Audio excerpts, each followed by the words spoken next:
People who get locked into a vision. All right, that's it, man. That's their drive. That's their passion. Critics don't matter. This don't matter. They're going to do whatever it fucking takes to be the best at what they do. This is Dave Tate with another edition of Table Talk. Today I got Brian Carroll with me, powerlifting god. Let's just leave it at that. Make it simple to define. And aside from his background, which we'll talk about as we're kind of going through this thing, the only thing I want to put out there is that we made a conscious decision to not text or speak to each other before this. That way we couldn't lose any good stories over lunch. So I have no idea where this is going to go. I don't think he does either, but it should be a good time. I'm looking forward to it. So to give a little background on Brian's lifting accomplishments, he's been, and correct me if I'm wrong on any of this, he's been powerlifting for over 2 decades, I'm sure. Has competed at every level possible. If you're to look him up on Open Powerlifting and were to try to rank him in any way, you would probably see that he's the number 2 all-time ranked powerlifter as far as total. When you start looking at formulas and coefficients, he's also going to be up there, probably in the top 3, top 2, with maybe Dave only being above.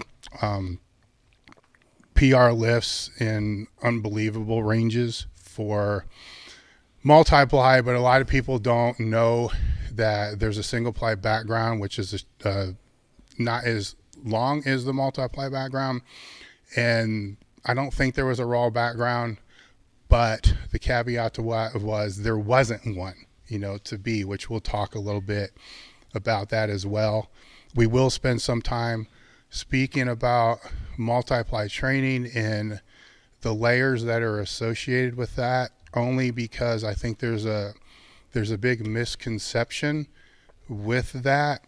And to break it down in the most simple format, you still have to train to be as strong as you can possibly be raw, but then figure out how to work the gear aspect, which is kind of like combining 2 strength sports into one, and then trying to get both of those to peak at the same time, which is, in my opinion, way more complicated than just trying to get the raw to peak. Not taking anything away from raw, it's just a layer above that, because you have to get all the gear and shit dialed in and working.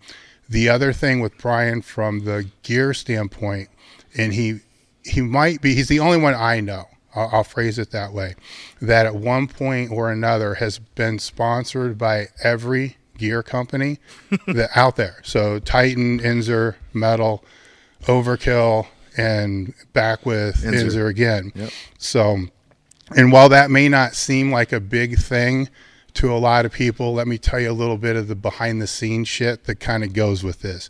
When you're with a gear company, you can only wear the gear from that company. So for a lot of people, that creates a lot of handcuffs for them.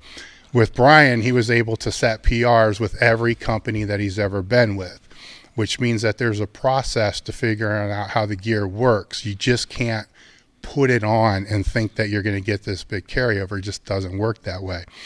But there is an advantage, kind of an unspoken advantage, to when you are sponsored, because you in a way you kind of are handcuffed, because you have to figure out how to make what you have works. And I think a lot of people hurt themselves because they don't do that to their own training. And they think that the answer is always in that other company's gear. So they move from gear to gear to gear to gear without ever taking the time to figure out what they actually have to use it. And you can waste a lot of years doing that. And you don't really have a lot of years to do this, especially when you get to the top level. Then when you get to the top level, the years start clicking backwards. They don't click forward. So you have to maximize those the best that you possibly can. Aside from that, or in addition to that, I should say, when Brian was sponsored through us was a time period to where his back was legitimately getting trashed. And I know firsthand that this is not bullshit, and it's true, because I was getting the text messages with the x-rays and with the protocols that he was using at the time to be able to keep his back healthy, which the cortisone shots or whatever, which I don't think you've ever not told anybody, right? Right. Oh, yeah, So sure. I don't want to say anything that's, out of there, but going to extremes that a lot of people wouldn't go to the extent of sometimes being weekly, every other week, just to be able to train for the next meet. I personally, when we had a couple conversations, told him it was time to pack it up and quit, because if you have to take spinal injections just to get ready for a meet, then things are pretty bad. And then the x-rays were done, and that was really, really bad. And you don't have to be a doctor or a chiropractor or anybody that reads x-rays to understand how bad this was. It was fucking bad. And then he hooked up with Stuart McGill, and over the period of the next couple of years, the word fixed is probably not the best word, but recovered. It's I'm going to say the word fixed, even though I don't like the word, but fixed his back. Yeah. Got his back to a condition that he could live life again, first off, which is the first most important goal, to be able to move without pain. Sometimes. Yes. And then to be able to squat. Sometimes the number one goal is to compete, and then nothing else matters. Yes. But that's the order that it has to go in to be successful. Yes. For So sure. when you're knocked down and you can't move, then it's to move. Yep. And then once you start moving, that's when you start thinking, I can probably squat. Yep. You go move from there. But out of all the accomplishments, and I've told him this before, out of all the accomplishments and accolades that he's had as a lifter, the most impressive thing to me that he did is through this process that he went through with McGill, and with there was a lot of his insight that went. So there was both of them kind of working together to be able to come up with this process that Brian used. Was at the level that he's at, his ability to say, and just to trust what Stu said, and not train for 6 months or whatever. It was a long period of time to not train and just do, as I joked with him down in Florida at Brian Schwab's place, stupid shit.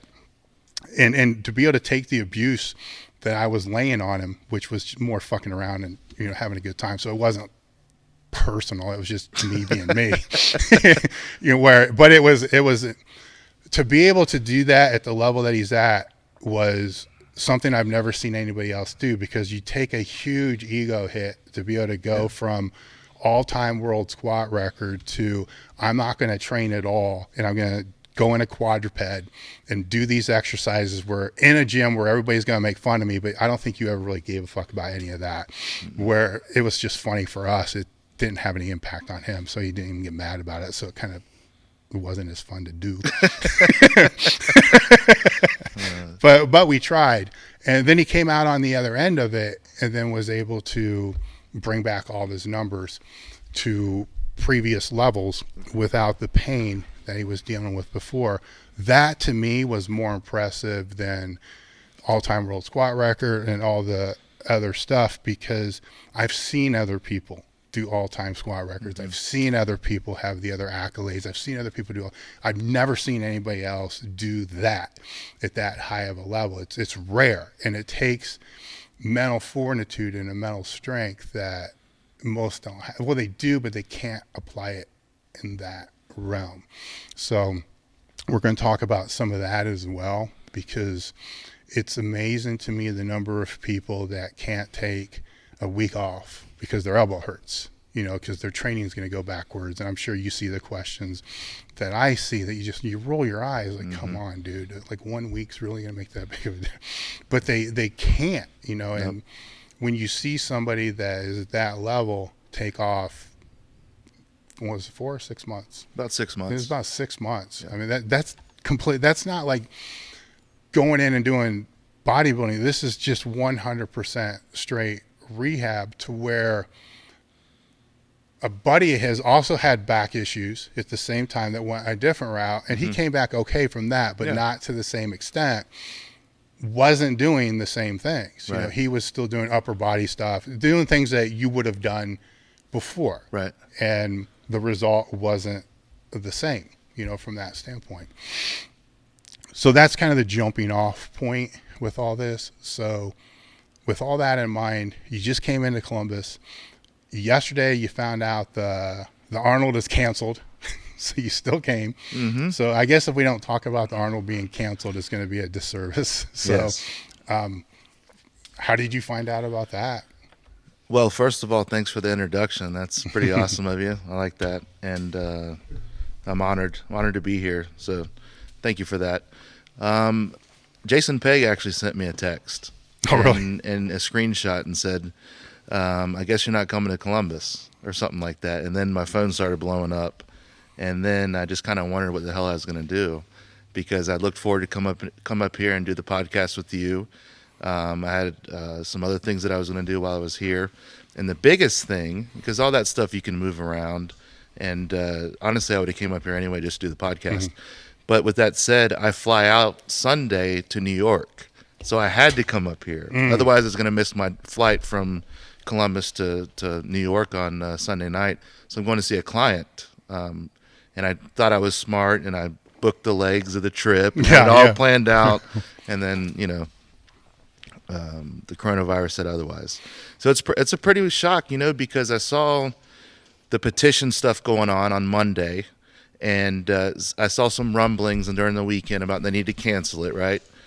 But I thought once Tuesday rolled around in the afternoon, that when they hadn't done anything yet, I figured that it's not going to happen now. And sure enough, last night they mentioned that, and I don't know what the hell they're going to do. Who are they going to decide who they're going to let in to watch the meet? And who's going to be a coach and who isn't? And what about all the wives and significant others? They got to sit out in the car in the parking lot, or what? I don't know. It's weird, because I got a text as well, and I thought someone was fucking with me. Right. It's like, here's an article from Mike DeWine, and I'm like, nah, they want to do that. Yeah. And now it's, as you said, it's the competitor. Everybody's still going to compete, but there's going to be no crowd, and how are they going to determine who the coaches are? It's just in powerlifting, one coach isn't. You need like a few. Yeah, but if you lift in the USAPL, you have a coach assigned to you for the whole team. Oh shit! You know about that? I didn't think about that. That's true. Isn't that weird? That would so the handlers can't go, according to what we've read. Yes. The handlers can't go, so that one coach is going to have to rap. I guess. I don't know, but the USAPL doesn't rap, so you don't have to worry about that. Oh, that's true. That's true. So. Yeah, they don't have to worry about gear. So they'll have to find other means to get their triple small knee sleeves on, so they get their 15 pounds carryover on the squat. Mm-hmm. It's just crazy to think about how it's playing out. It's one of those things that I have no control over, so it doesn't. I don't worry about it that much. I just laughed about it all night. I'm just like, well, whatever. I'm still going. Yeah, but it's not like it's a play with 400 people coming. You know what I mean? It's 200,000 people coming through this weekend, and a lot of people from outside the United States. Mm-hmm. So I wonder what they're going to be doing. Hotels require for this weekend 48 or 72 hours advance to cancel. If everyone's coming in Thursday, they didn't find out till Tuesday night. That's already beyond that. Yeah, it's going to be interesting to see, because if they turn around and leave, then the airport's going to get pounded, because it's already pounded. Yes. So it'll be interesting to see. We're far enough away from town. I can just like sit and watch from the outside. Did you hear about Arnold? I heard he had the coronavirus.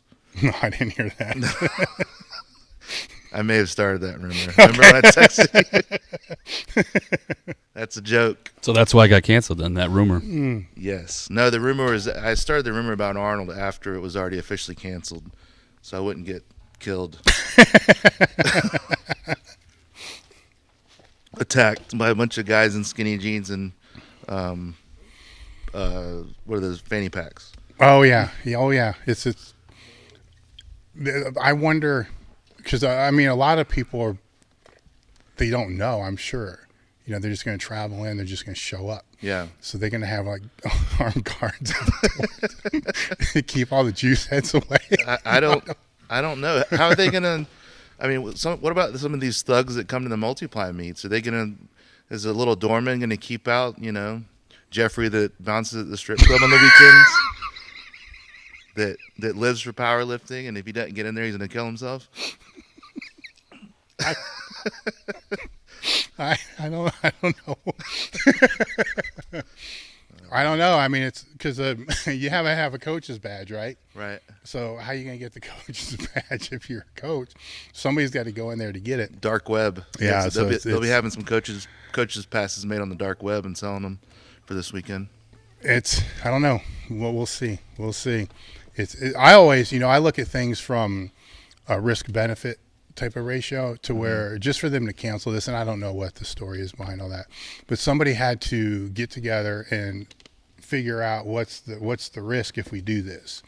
And I'm not naive enough to think that this was just a conversation. This was a conversation the same way an auto manufacturer is going to decide if they're going to do a recall. Right. How many deaths are going to happen, and is the deaths going to be more expensive than handling it? That's a good The scene from alternative. Fight Club. Exactly. That's a great So- scene.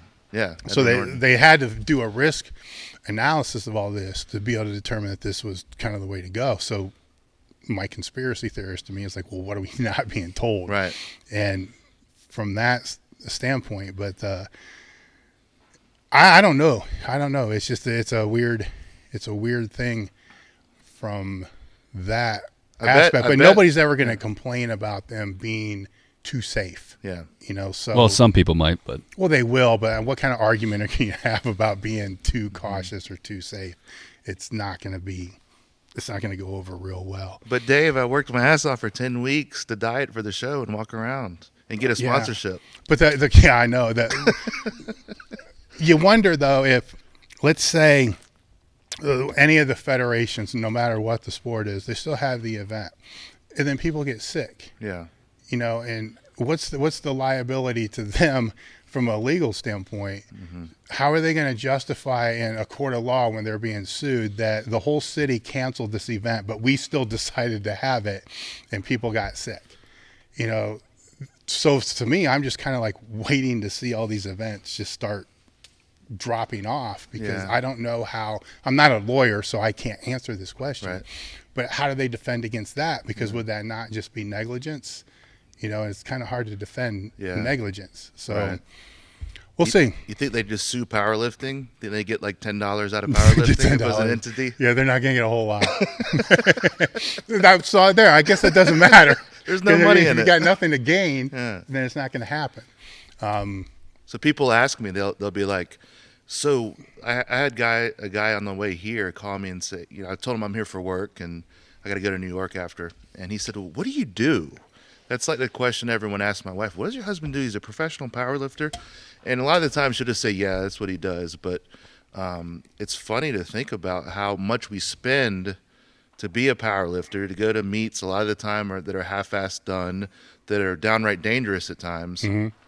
And we just keep coming back for more with the surgeries, the money we spend in supplements and food and travel and all that stuff. And, who knows? People have been talking about the concussions and everything in the NFL. I wonder how much pressure it takes to have a concussion under the bar, whether it be trying to touch 900 pounds in a shirt that should fit, a guy wearing a 165er shirt at 220, you know what I mean? I wonder how much pressure and damage is being done to the brain with a 1,250-pound squat with someone that already has blood pressure that's, 220 over 130 all the time, Yeah, I mean, when you start out red and you end up purple, then blue, that's yeah, what's next? passing out. Yeah. And that's got its own degree of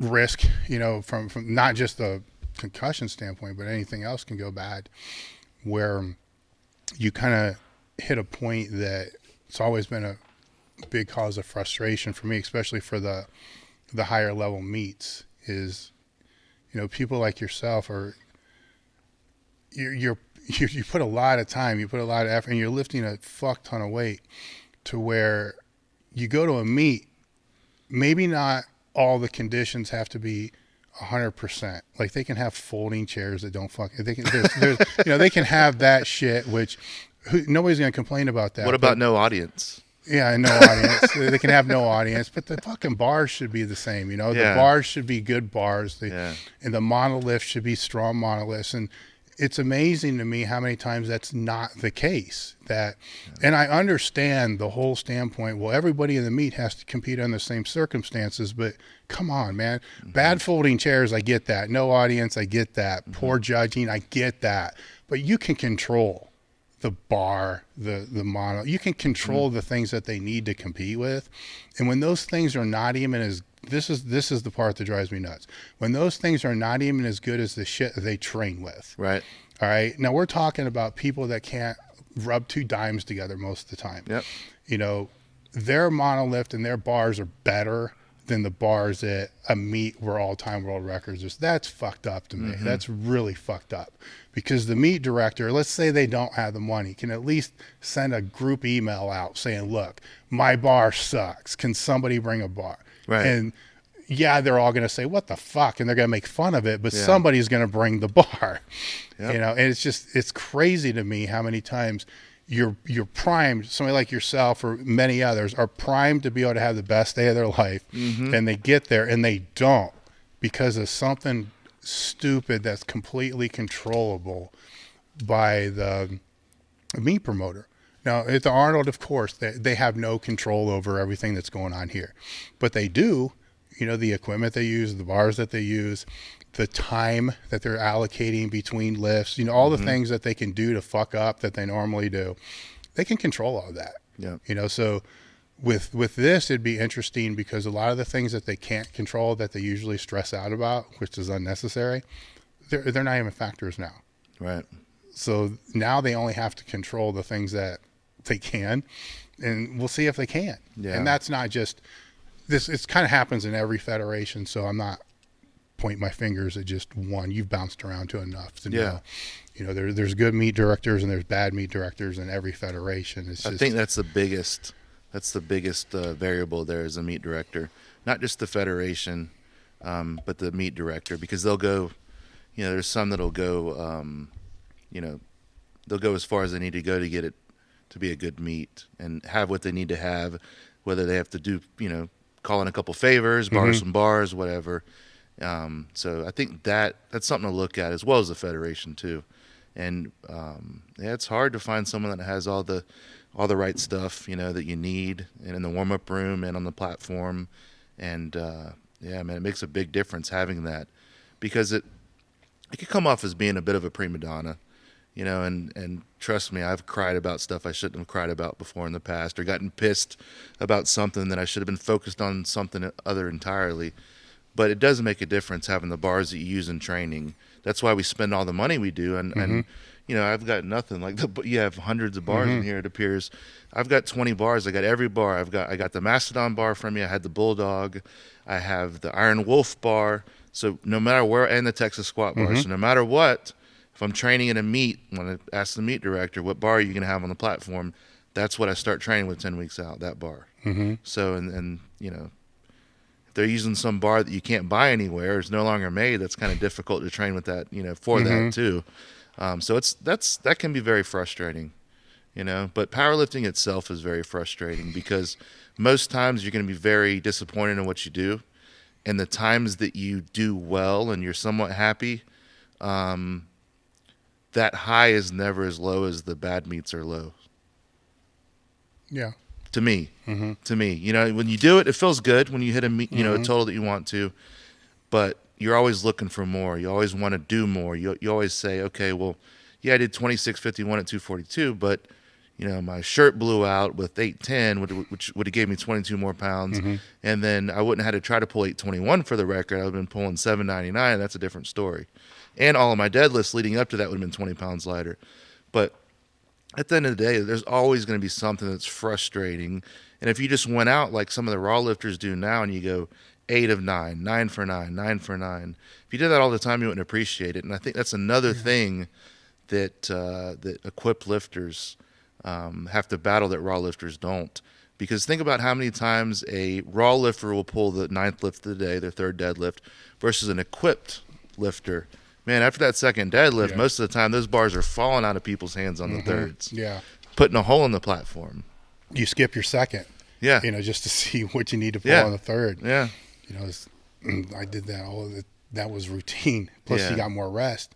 And shit, you don't know if your hands are going to be able to take the opener. Yeah, they they're swell up. swollen up from the squat and then Yeah. the bench press. Yeah, it's tough. But yeah, I think it's very interesting to talk about that stuff. I like the point of, because it's true that even if you have a good meet, you always left something. So you're disappointed in that, and even when you're done, you look back and you're like, well, people, even with me, they're like, what was your best total? Well, you want me to tell you my official best total, or do you want to know what I could have done? Right. Because the could have doesn't mean shit, Yeah. but it kind of does if you're talking to another lifter that knows Yeah. their way around, because there's always those things, a lift that you made that was clean, but it was a bad call and crap like that. So I always tell people you need to be physically strong enough to total 150, 200 pounds more than what you want to total. Yeah. And then that's what you're going to be able to do. And you got to live with that because it's as fucked up as it is, it's true. And sometimes you might be able to close the gap a little bit, but you never close it entirely. Yeah. And if you do, I don't know how you would mentally deal with that. Like if every lift you did was perfect form, never fell out of the groove, gear felt right, and it was all just a grind that if you put 5 more pounds on, you were done. Yeah. And they were all PRs. If you ever had that meet, which I don't think anybody has, what the fuck? What's Yeah. your next week look like? It certainly isn't satisfaction Yep. because you're, fuck, now I have to get stronger. So what? Frankel and Hoff has seriously made it difficult for everyone with them hitting so many lifts, and they're so consistent and obviously so strong. And you mentioned the grinding the lifts out. That's the way Frankel's 27:15, his last meet that he did. That's the way his lifts were. His 780 deadlift was pretty smooth. He probably could have pulled 800, but he left a little in the tank. His bench was kind of a grinder at 875, and that's a perfect call. And then he skipped his third squat after he got his 1055 in. But he didn't have a bunch more, and he knew that. He didn't have, and he was thinking, okay, I broke 27:15. That's a record by 175 pounds or whatever it was at the time. So he said, now I got to get stronger. And then the next meet I'll look to try to do 2800, but there never was another next meet. That was it. That was it. I can see, it would be, and a lot of other factors come into play, but mentally that's hard, to kind of deal with. But then life starts, picking up as well. And so that kind of gets in there too. You've worked with a lot of raw lifters and geared lifters as well. What do you see the biggest challenge of taking the raw lifter into geared lifting is? Because you're adding a huge variable. So do you have to decrease the training of the raw work, or do you just throw it on top? How do you kind of work through that? So I basically started over with the new crew last year, and some were inexperienced but strong, and then others had some experience. So I basically let the guys lift as they did. I got them in knee wraps first, and then got them wrapping early instead of waiting, so much longer in their sets to get used to it, And so instead of throwing them on at 500 and then working up to 535 that day, we threw them on at 365 and got a few sets in before that. And then I introduced them to briefs after that once they got the knee wraps down. But it's difficult. I think the hardest thing is getting them to understand how much work goes into equipped lifting, because they see me throw on the briefs and, I'm just smashing weight. I add, the belt, and I'm doing even more. I add the suit, I'm doing even more, and it's smooth and it's easy. And they think that they don't understand how much goes into making it that smooth, Meanwhile, their knees are pointing straight in. They don't understand how to sit back and open up a bit, be patient. The squat depth is a big one, because they think, because their head's about to pop off, they think that they're getting close when they're not even 5 or 6 inches away from being where they need to be. So that's the whole paradigm shift for them mentally. That's kind of difficult. Now, people that have been around it for a long time and have seen it, they're not so difficult to transition into gear. But people that kind of only seen it on TV or YouTube or from a distance, they really have no idea how much work goes into it. And generally that comes out when I have them breaking a bench shirt for me. They've never worn a bench shirt before. And that might be a 400-pound bencher, and then I put 365 on there with the shirt, and they're all over the place with it. They can't even turn it back around and lock it out.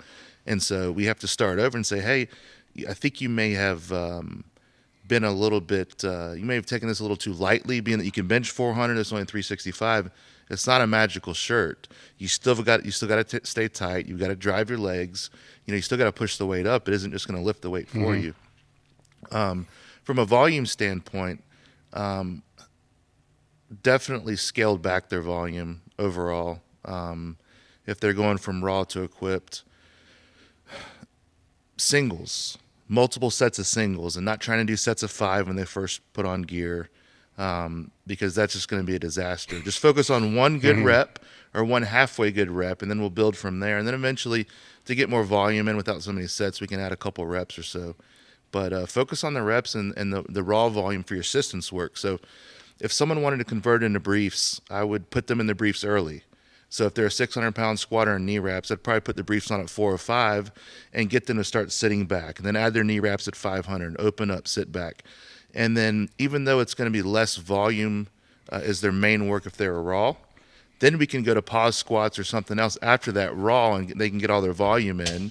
And that way they're still building their raw lifts too. Maybe they're training for a raw meet currently, but they want to overload some in the briefs or the bench shirt. So it really just depends, but the conversion is difficult. It's hard to get someone, and a lot of it's just mentally, because they don't understand how much work goes into it.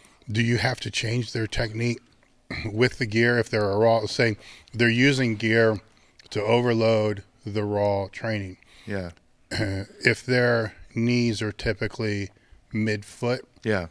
for them, do you keep that knee mid-foot if they're still going to compete raw, or do you still try to get the knee to go back? We got to change further? it. We generally widen them up a little bit, get them to definitely push out laterally with their medius, and it's going to open, spread the floor, and knees are going to come out. And someone trying to sit down with some briefs and their knees are going over their toe, they're never going to get down, to depth, and that's just going to be a lot of extra stress on the back too, as they're just kind of tucking in like that.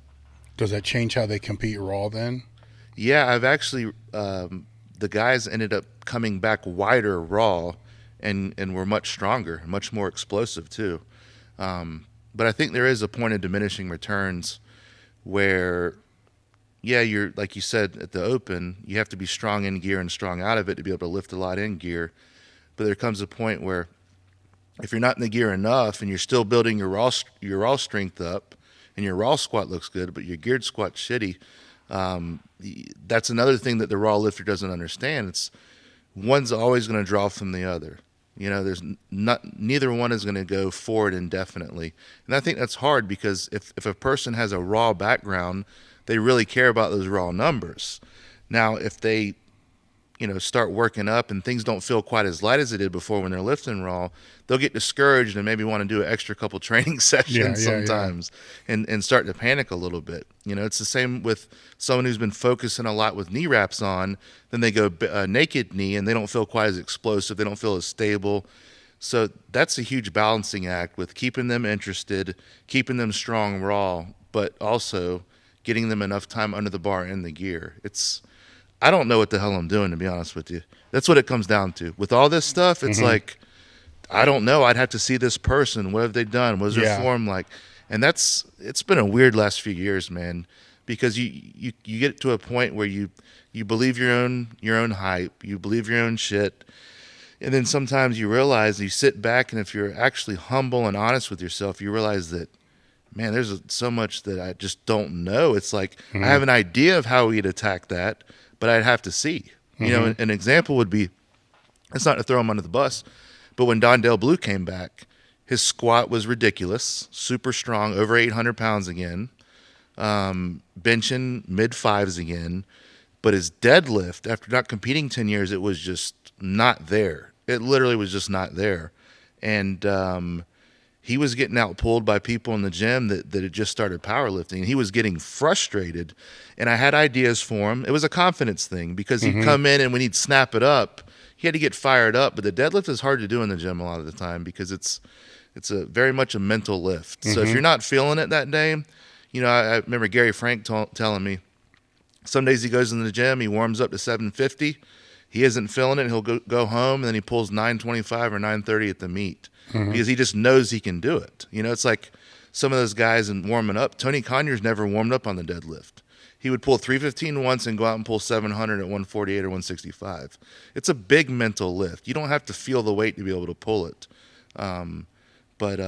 Yeah, it just wasn't there. So I literally, for Blue, I had no clue. And all my experience and all my so-called expertise, I had no freaking clue on what to do.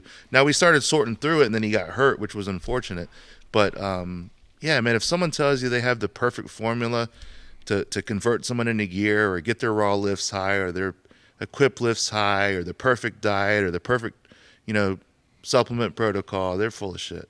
I think the answer is, I think you actually kind of laid the answer out a little bit over the last 5 minutes when you were talking. If you can figure out, what their North Star is based upon their confidence, because Yep. you said the same thing with the raw. Sometimes you gotta do things that may not absolutely make sense, Yep. but if it restores their confidence, you have to do it, because that's what keeps them moving forward, and even if it goes against what you think's right, and it very well may be, and it may actually not be the best thing for them to do either. Yep. But without that confidence, it's not going to matter, because they don't believe what they're doing is working. So if you can figure out where that person feels the most secure and confident, keep pushing them, that way. And let's say it takes the training program or protocol, or that's not what you think's right. If you're there to help them, then it is right. Yep. Because to not help them is wrong. And you can learn, based upon what they're doing. And usually they'll, over time, end up doing what you think they should do anyhow. Mm-hmm. It's just they're not going to get there the same path that you've seen happen hundreds of times for whatever reason. And who knows, what the hell the reason why they don't is. With I'm going to kind of deviate off path here and go into your back with that. And it's a different question, and that would be, now that you've been through it and you're kind of on the other side, out of all the things, and we'll touch on some of the things, out of all the things that you had to do to get back on course, what are the things now that you take for granted and don't do as you should? So tell on myself. Yes. Yes. Because everybody's going to Yeah. kind of slowly drift back Yeah. to normal, but Human nature. Yes. There Yeah. are some things that in your mind, you're not going to compromise on. Right. That those are set solid. They're not going to change. So we'll get to those next. Okay. But what are the things that have kind of fallen out a little bit that you're not as conscious about that you were after the first meet training back after rehab? Good question.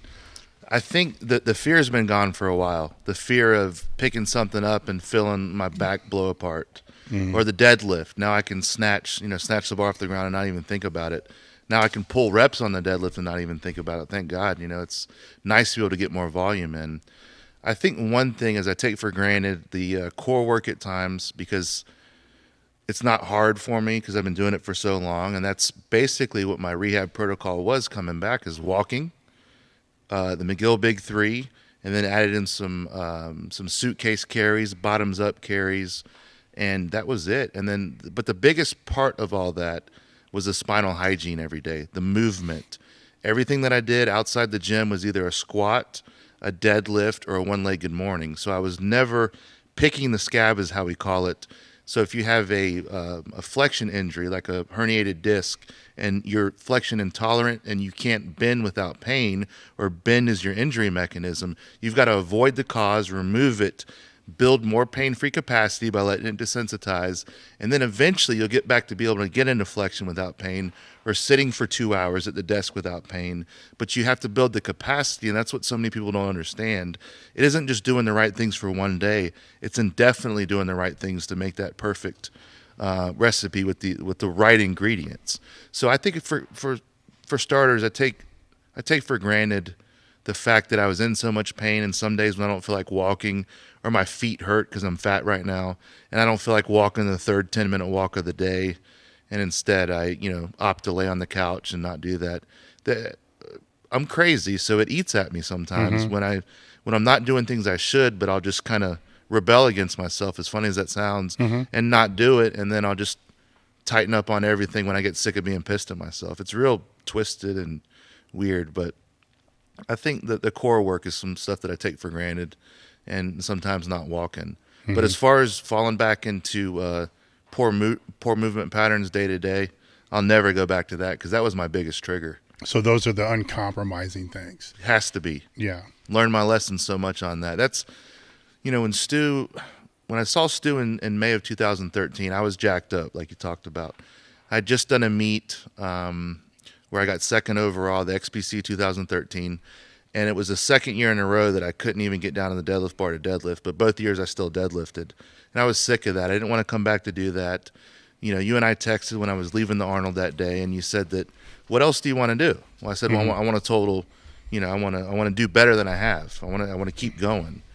And you said, well, you've got to weigh your options, because you are really hurt right now. You got to get that taken care of. And so within a couple of weeks, I was up seeing Stu, and he told me I was done. He said, you're done. You've got no athleticism left in your back. I can likely get you out of pain, but this is one of the worst injuries I've ever seen. And if you're my son, I'd urge you to retire. And so with that, I told him that you said you can get me out of pain, but once I get pain-free, as you were alluding to, got to get rid of the pain, I'm going to come back and powerlift. And he said, okay, let's stop there. Let's get you out of pain. Who knows? Maybe you're right. And if you are right, maybe we end up writing a book about it. And I held his feet to the fire with that. But one thing he hammered me, the whole day I was with him was about my movement patterns because they were so corrupt. And they were so much my injury over and over, bending, slouching, just sloppy movement that I'd taken for granted. But I was so used to it that I thought that, no, that's not a solution, man. It doesn't matter. None of that stuff matters day to day. Well, when you figure there's 168 hours in a week and you're training at most, I know I mentioned at one of our Learn to Trains a long time ago, as an example, John Meadows trains like a demon, right? I asked John, we're on the panel, I said, John, how many hours do you train a week? He's like, 20, 25 or something. So what about the other 140, 145 hours in the week? What are you doing? Well, we know his nutrition matters, his supplement matters. For a back patient, your daily movement, the way you sleep, the way you move, the way you bend, all that is the most important. And someone who moves well is going to clear their injury up way faster than someone who doesn't. Now, some people are just going to be able to stumble through and, in spite of their rehab plan, they're going to get better, just like the people we know that get really strong in spite of what the hell they're doing. You see what they're doing, you're like, how can this person go 100% 7 weeks in a row and then go to the meet and do 102%? That doesn't work. How does that work? Well, some people just, I don't know what it is. Some people will get their back fixed doing things. They think that the reverse hyper for themselves is like the end-all be-all for a herniated disc. And, a lot of the research shows that it isn't the end-all be-all. But for someone with a healthy spine that wants to build posterior strength and hypertrophy and traction in the back, then it's probably fine for them. But if that movement, that swinging is an injury mechanism for you, the reverse hyper is not for you to rehab your back.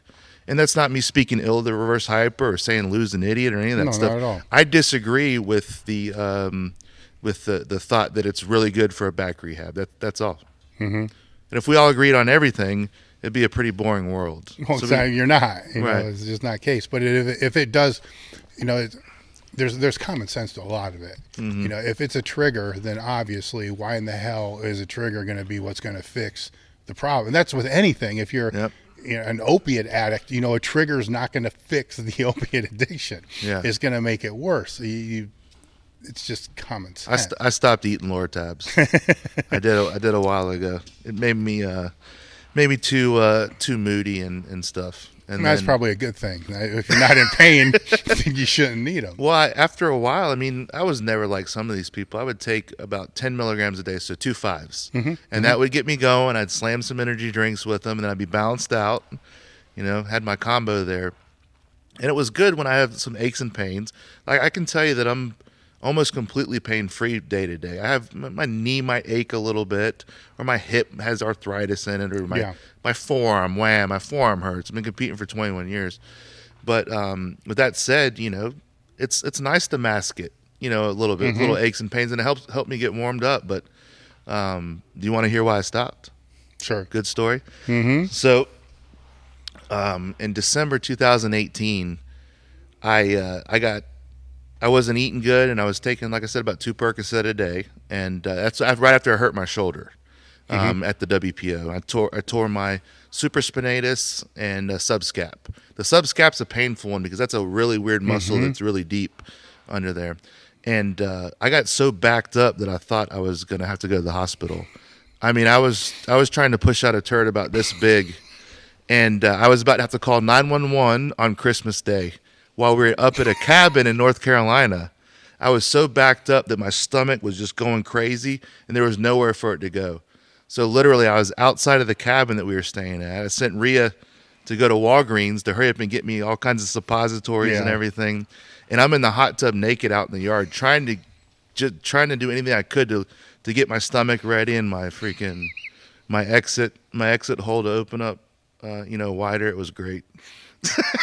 Did it blast in the hot tub? No, it was in the shower, and I ruined like 3 towels because I bled that much. It was terrible. Yep. I know everyone wanted to hear that story. Well, I know. All I'm thinking is, everybody knows all the ill effects of, Vicodin, narcotics, stuff like that. But the one that is the most prevalent with people who are just using it for what you were, just pain management. You're not taking 30 a day, 20 a day. Is the constipation's real, man. It's a bitch. Anybody that I've been in the same boat. It's just, it hurts and you can't get away from it. And at first you don't know what the fuck it is. Yep. Because it's a stabbing pain. Then you're like stool softeners and all this other shit. And then like my intestines were working to push it out, but then it was so so packed in there that it wasn't going to happen. And it was Christmas Day, and I ruined my wife's day because I was screaming and yelling in the bathroom, and I was acting like it was her fault because she made me eat pizza the night before. Did it blast out, or did it just come out in the little squiggly things? It came out in something that it shouldn't have came out of me.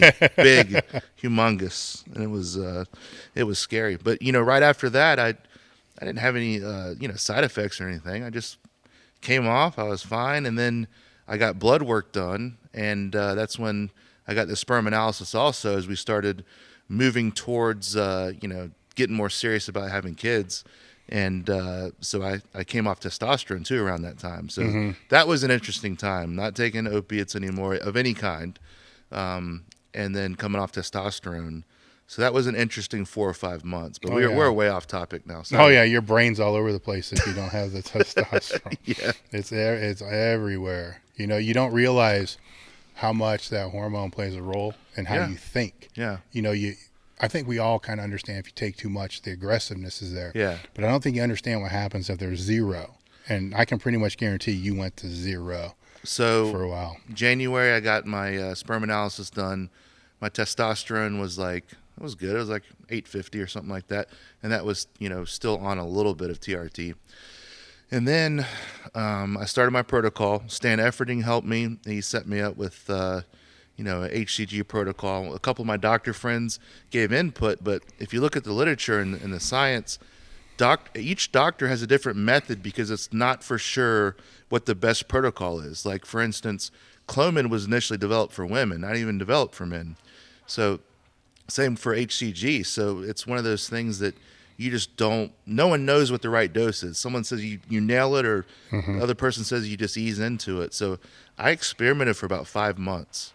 And my testosterone started to come back. It was 100 in May. It crashed, obviously. And then it came back to 222 in June. And then we had a positive pregnancy in August. But I had 0 sperm in January, 0.0. And that's being on for the last 15 plus years. When it came up, what did it come up to? 51.3 million, which is well in the normal range. Oh, yeah. Well. Yep. Yeah. They only need, I think, 5 to be able to grab one for any in vitro or anything like that. Yeah, and we didn't do it. It was natural twins. So she has two placentas, so 2 sperm made it to 2 eggs, which is pretty crazy because they're not identical twins, they're fraternal. Oh, really? Yeah. Yeah, 2. But that's I don't know, man. I'm gonna have 2 baby girls, and I can't even tell my dogs no. I can't discipline them. I can't tell them no. So I don't know what I'm going to do. They're just How going to many run more all weeks? over me. It's getting soon, right?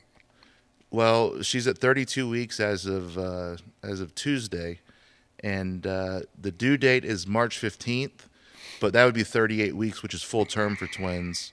I hope she makes it. I hope she makes it by the 15th, so I'm home Yeah. and don't have to take an emergency trip back home. It's close. Yeah, It's close. yeah, Rhea'd be in trouble if she can't hold on for that long. I mean, you'll be in trouble if you're not there. Oh yeah, definitely. I've never been one to really want to have children because I've been so obsessed with strength training, and I didn't realize this until a couple years ago. As I've alluded to, it's been a weird last few years, and to me, there was nothing else out there that mattered. Like I love my wife, I love my friends, but I've talked about quitting before. Rhea's like, there's other stuff besides powerlifting out there. And I'm like, what? What? Mm-hmm. What are you talking about? What do you mean I can enjoy other stuff? So the last couple of years, I've been better about enjoying my life. I've been better about enjoying my accomplishments, even though I'm not proud. I'm not proud. I'm not happy with what I've done over the last 20 years. I look at the meets that I've bombed out of. I look at the meets that I've got second or third place in where I missed it by a lift, or the meets that I should have beat the all-time world record holder. Unfortunately, a lot of the time I look back and see the glass half empty. Mm-hmm. But I've been better the last couple of years with my perspective of being happier and just not being a maniac about stuff. Everything can't be perfect, and you can't control everything. And once I started to realize that, I started going to counseling and working on some things that were just not right in my head. I started to realize that you can give yourself permission to make mistakes. And that's a really weird revelation. Like, what do you mean I can not throw a fit if I do something that wasn't perfect? And so that to me, man, it's probably been way better for my wife, but it's been helpful for me and my sanity, like big time. Yeah. Yeah. I think we share a lot of the same meathead mentality, which I joked around with you with before, and a lot of that never goes away. You just got to figure out how to deal with it. Yeah. And because eventually it's all going, you're not going to be able to do what you're doing. It's just, What do you mean? I know. It's so fucked up. I mean, I was joking with Bartley over there a little bit ago. It's like, it's still in your head that you think, if I can just string 2 months together, get everything fixed, and then not get fucked up in the time I'm trying to do that. Yeah. Increase things, 3 or 4 steps forward, then I can be right there. Yep. And if I'm there, then I'm really only 15, 20 weeks from getting where I want to get. Yep. That never goes away. But you can never get the fucking 8 weeks together to be able to pull it together. But the thing that helped me is towards the end, it was actually before I came to Westside, and it was when it was a little bit after that. It was when my shoulder, I had 2 surgeries on the shoulder, and I knew that this is not going to end well. Right. This is going to be what's going to finish it. There's no doubt. Because the shoulder replacement, just people don't come back and do anything. Well, they can have a life, right, but they're not coming back. Benching 700. No, they're just not. And I knew that. And at that point, it was like, you know what? If I go full throttle, I might squeak out another few years. But whatever the case, I'm not going to look back on this and say, what if, to fucking anything. Mm-hmm. All I want to be able to say is, what if I was stronger? I can deal with that because I'm never going to be where I wanted to be. Yeah. But there's not going to be, what if I did this federation? What if I did this? What if I did? Fuck that. Yeah. And then that's when I realized it doesn't matter what anybody else fucking thinks, because I have to live with it. Mm-hmm. When I'm on my deathbed, and people that tell you, this is bullshit, by the way, people that tell you on your deathbed you're never going to think about training, they're full of shit.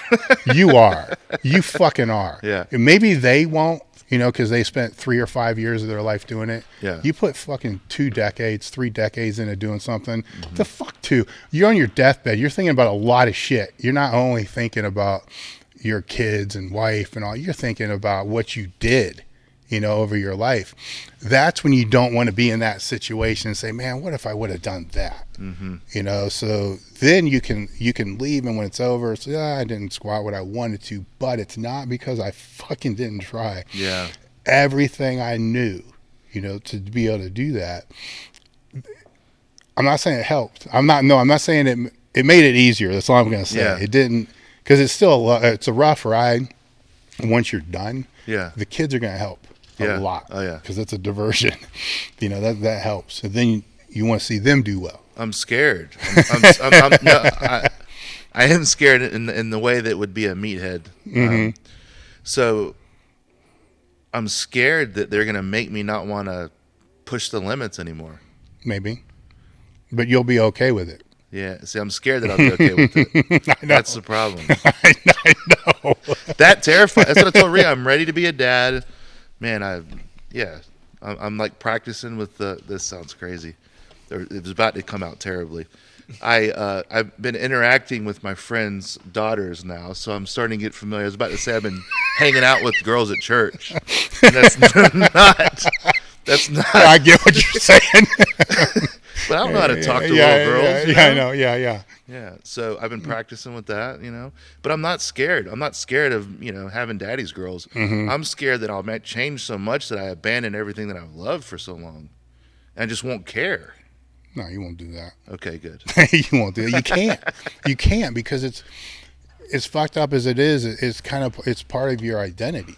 It is. So you don't change your identity. I guess you can, but I don't think you can. No. Because it's too ingrained. And like I said, that's where it drives you it drove me nuts. It drives you nuts when people are telling you that shit. Yeah, you're not going to worry about it. No, that's bullshit. I'm probably going to need it more than ever. I'll like have real stress in my life. Well, yeah. I mean, it's going to be different. I have two little girls depending on me for everything, and my wife. Luckily, my wife's an all-star, man. She's a badass. When I was gone in Qatar back in November, she had the whole room set up by the time I came back. She put together the crib. She was in the toolbox pulling things together, the dresser, everything, man. So she's, not to get off topic, but, man, it's so important to try to invest back into your partner, especially if they're as supportive as she has been. And you've been around her for long. We've been together for 12 years. And I haven't always been the best or the nicest. When we met in 2008, I told her two things. I said, number one, powerlifting is number one in my life, like a total asshole, right? I know. And number two, I need you to give me shots. So I tested her right away. And within a couple weeks, I was having her stick me, and that was the test. And she was good with it. And you know what? She was so awesome that when Sean Frankel and Rick Husby invited me to move to Omaha in 2008, which we considered briefly, she was totally down. Let's go. Don't care. That's awesome. And I kind of wonder sometimes if I'd have moved there, what that would have been like. Would I have went to jail? You don't know. You don't know. I mean, that's the thing. You don't know. It's what will change is you're used to a lot of your own free time. You need to make sure you still have it. Yes. But it's going to be less. Yeah. And that's the biggest shift. But as long as you still have it, where it's going to sound fucked up, but you don't want your daughters in there when you're training. You got to have that time. Now they can be there on nights you're not training, right, or after you train or before you, but there's that locked in time that you got to have for yourself. And I think that's great for them to see, but Rhea's going to have to be there, so they know, look, he's working, and they see that as a job. I think that's great for them to see, because then they're going to approach their training differently when they get to a point where they have to train for, or they want to train for something. They're not going to see it as this. And the gym is a social place, but it's not. It depends when it's time to work and when it's time not to work. Yep. And it changes, throughout the year. If there's a meet 16 weeks out, 10 weeks, should be completely different atmosphere than otherwise. And if not, then the wrong people are in there and need to just fuck out. Yep. Because it has to be a certain way. This, that some gyms are not like that. Nope. It's always a social, and that's fine for what they are. Yeah. But it's not conducive to chasing ultimate performance. Yeah. Yeah, you gotta be, man, it's dark. Chasing ultimate performance is very dark. I mean, I'm sure you're the same way when you've got a heavy bench press at 6 o'clock. From like 2 o'clock on, I check out. I try not to, but I check out during the day. Yeah. I'm angry. I'm frustrated if something, distracts me or whatever. That's the biggest thing. But once I get going, I have anxiety about how it's going to go. But once it gets going and I'm in my groove, then I can like relax a little bit. Okay, everything's going to be good. But man, a lot of the time, people ask a question. A couple of the questions that came in were about confidence under the bar. And I'm not going to say I'm not confident under the bar, but sometimes I look at the plates on the bar. There'll be 12 45s on each side, and I wonder, can I really freaking squat that? Or deadlift, 8, 9 plates on the ground. Can I really pick that up? That's the psychological warfare that keeps you on your toes, because then you go out and you try extra hard because you're doubting yourself, and you smash it. That's what I'm saying. You got to learn how to flick that switch. Sometimes you have to think. You have to look at that and say, what the fuck? Can I do it? Then as soon as you start saying, can I do that, then that switch is going to flick where you're going to, what the fuck am I even thinking that for? Yeah. Then you start getting mad at yourself for doubting yourself. And that's normal. I think what's not normal is is not getting mad at yourself for thinking it. Yeah. That's when you really need to start thinking about retiring, because if you can't flick that, because it's always there. I mean, sometimes it's cool. Yep. You're like, man, that's fucking, then it's 100% confident. The people who succeed are not the ones that are always confident 100% of the time. It's the ones that aren't confident that make it happen because they have to. And that's kind of with anything.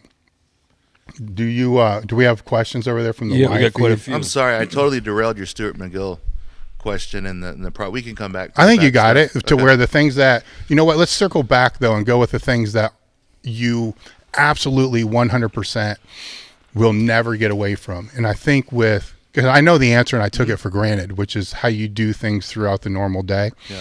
Let's go into examples for people, because I don't think they understand. Yeah. Because I know it's how you get up from a chair. It's how you get off a couch. It's how you get up out of, how you sleep. So all those things. So let's go with the ones that you see through the seminars that you do and the people that you're consulting with, the number one thing that they're all fucking up. So you have the people that are smart, intelligent people that have read the books, have read Back Mechanic, have read Gift of Injury, have read Stewart's Low Back Disorders and Ultimate Back, and they think they're smarter than they are. They think they're more proficient in the techniques than they are. So I'll ask them, so, okay, you have a bulging disc, you still have pain, you still have nerve stuff down your leg. How pristine is your movement each day on a scale of 1 to 10?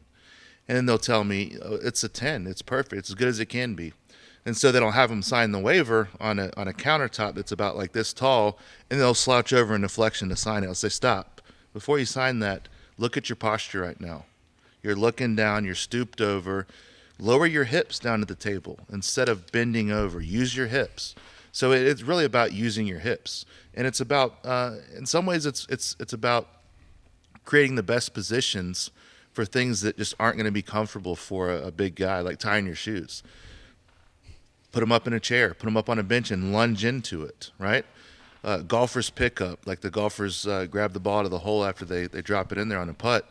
They lean down on one leg, they pivot and drop the one leg back and grab it out, and there's nothing coming out of their spine.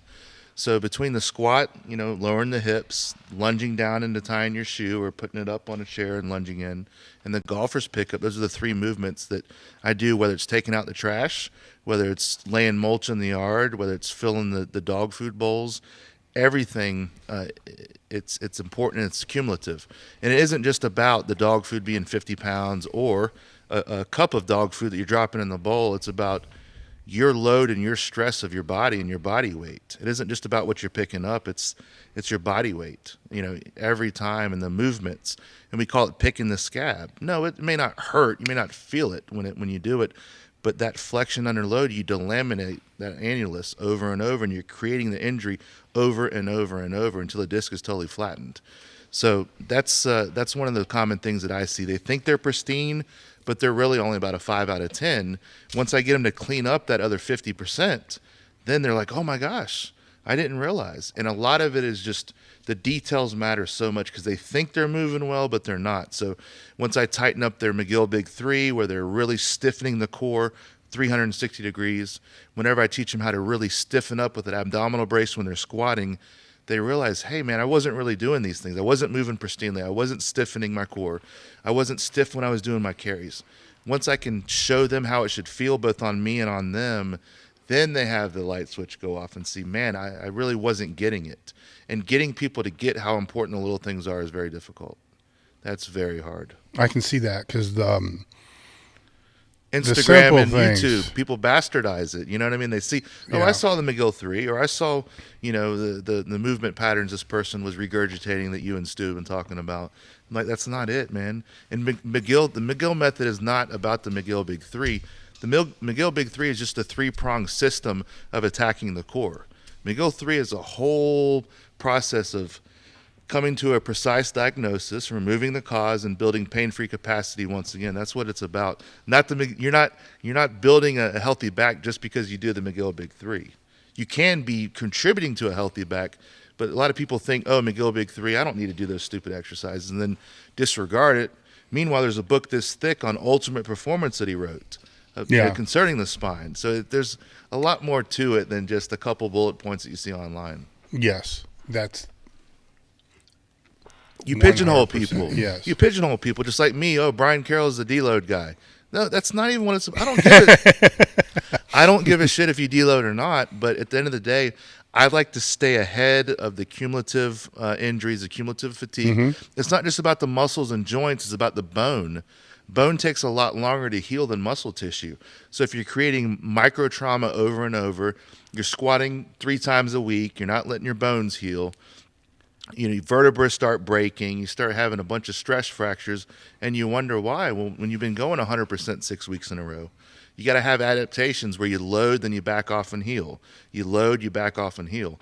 And the same can be said for tendons too. When people get really strong, when they get on some super supplements, and next thing you know, their muscles are growing at such a rate their tendons don't keep up, and then they blow things apart. So I think that's a good way. A lot of people think about the muscle component of it, the muscles needing to heal, but you got to think bone, especially with the spine. I think that one of the misconceptions is maybe not a misconception, is a lot of people don't realize, putting that bar on the spine, to be able to squat, and even the shearing with a deadlift and the bar in your hands when you bench, that's all compressing into the upper back and the neck, and all those things cumulative with a lot of heavy weight over a period of time, especially before a meet, it's getting pounded. Yeah. Even with deloads, it's still getting pounded because it's cumulative. That after the meet, there has to be time to let those fractures heal. And the stronger you are, you can support more weight, but that spine's still getting fucking trounced. And that can be counterintuitive when you don't feel that the weight's heavy. Your 1,000-pound squatter, 650 or 700 pounds is 70%. Doesn't feel heavy. It's light. You could blow it out of the water and do it for 10 reps, but it's still loading a very potentially difficult, system, the spine, and can cause a lot of damage. You're still loading it. Even though it doesn't feel heavy, you're still compressing it.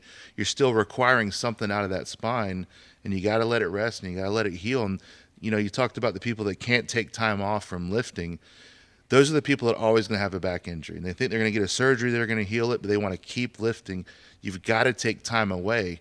Oh, I'm just doing bodybuilding. Bodybuilding is a great way to stay injured for a long time and not get rehab done. Rehab has to be very specific to your goal, and especially with the spine, you shouldn't still bench press a lot of the time. You shouldn't be deadlifting light. You shouldn't be squatting light. You need to start over, let it desensitize, and slowly build with exercises that you need to build a core of iron and get rid of the patterns that have been hurting you. I'm glad you said that, because I'll see a lot of people that will make notes and post and so forth about how they're unloading the spine. Say it's after meet or for whatever reason, and they'll stop squatting, but they're still benching, they're still deadlifting, they're still doing overhead dumbbell presses. They're still actually loading the spine, maybe even worse, right, with some of the movements they're doing, RDL, stiff leg, stuff like that. Yeah. But they just think because the bar's on the spine with the squat, and that, it is a contributing factor. Yeah. It needs to be taken out. But you're not doing what you're saying you're doing unless you completely unload that spine and do movement. If you're going to do movements, make sure they're movements that are not going to jack the spine all up. And there's movements you can do. Yeah. There's a lot lighter ones that you can do. Machines and shit are great for stuff like that. Because every negative of a machine becomes a positive. It stabilizes the spine, it stabilizes the joint. You can still work the muscle, doesn't need to be heavy. But just not squatting is not the end. Because I'll see these nitwits that they won't squat, then they're do god awful walking lunges with dumbbells, twisting and all kinds. Oh my god!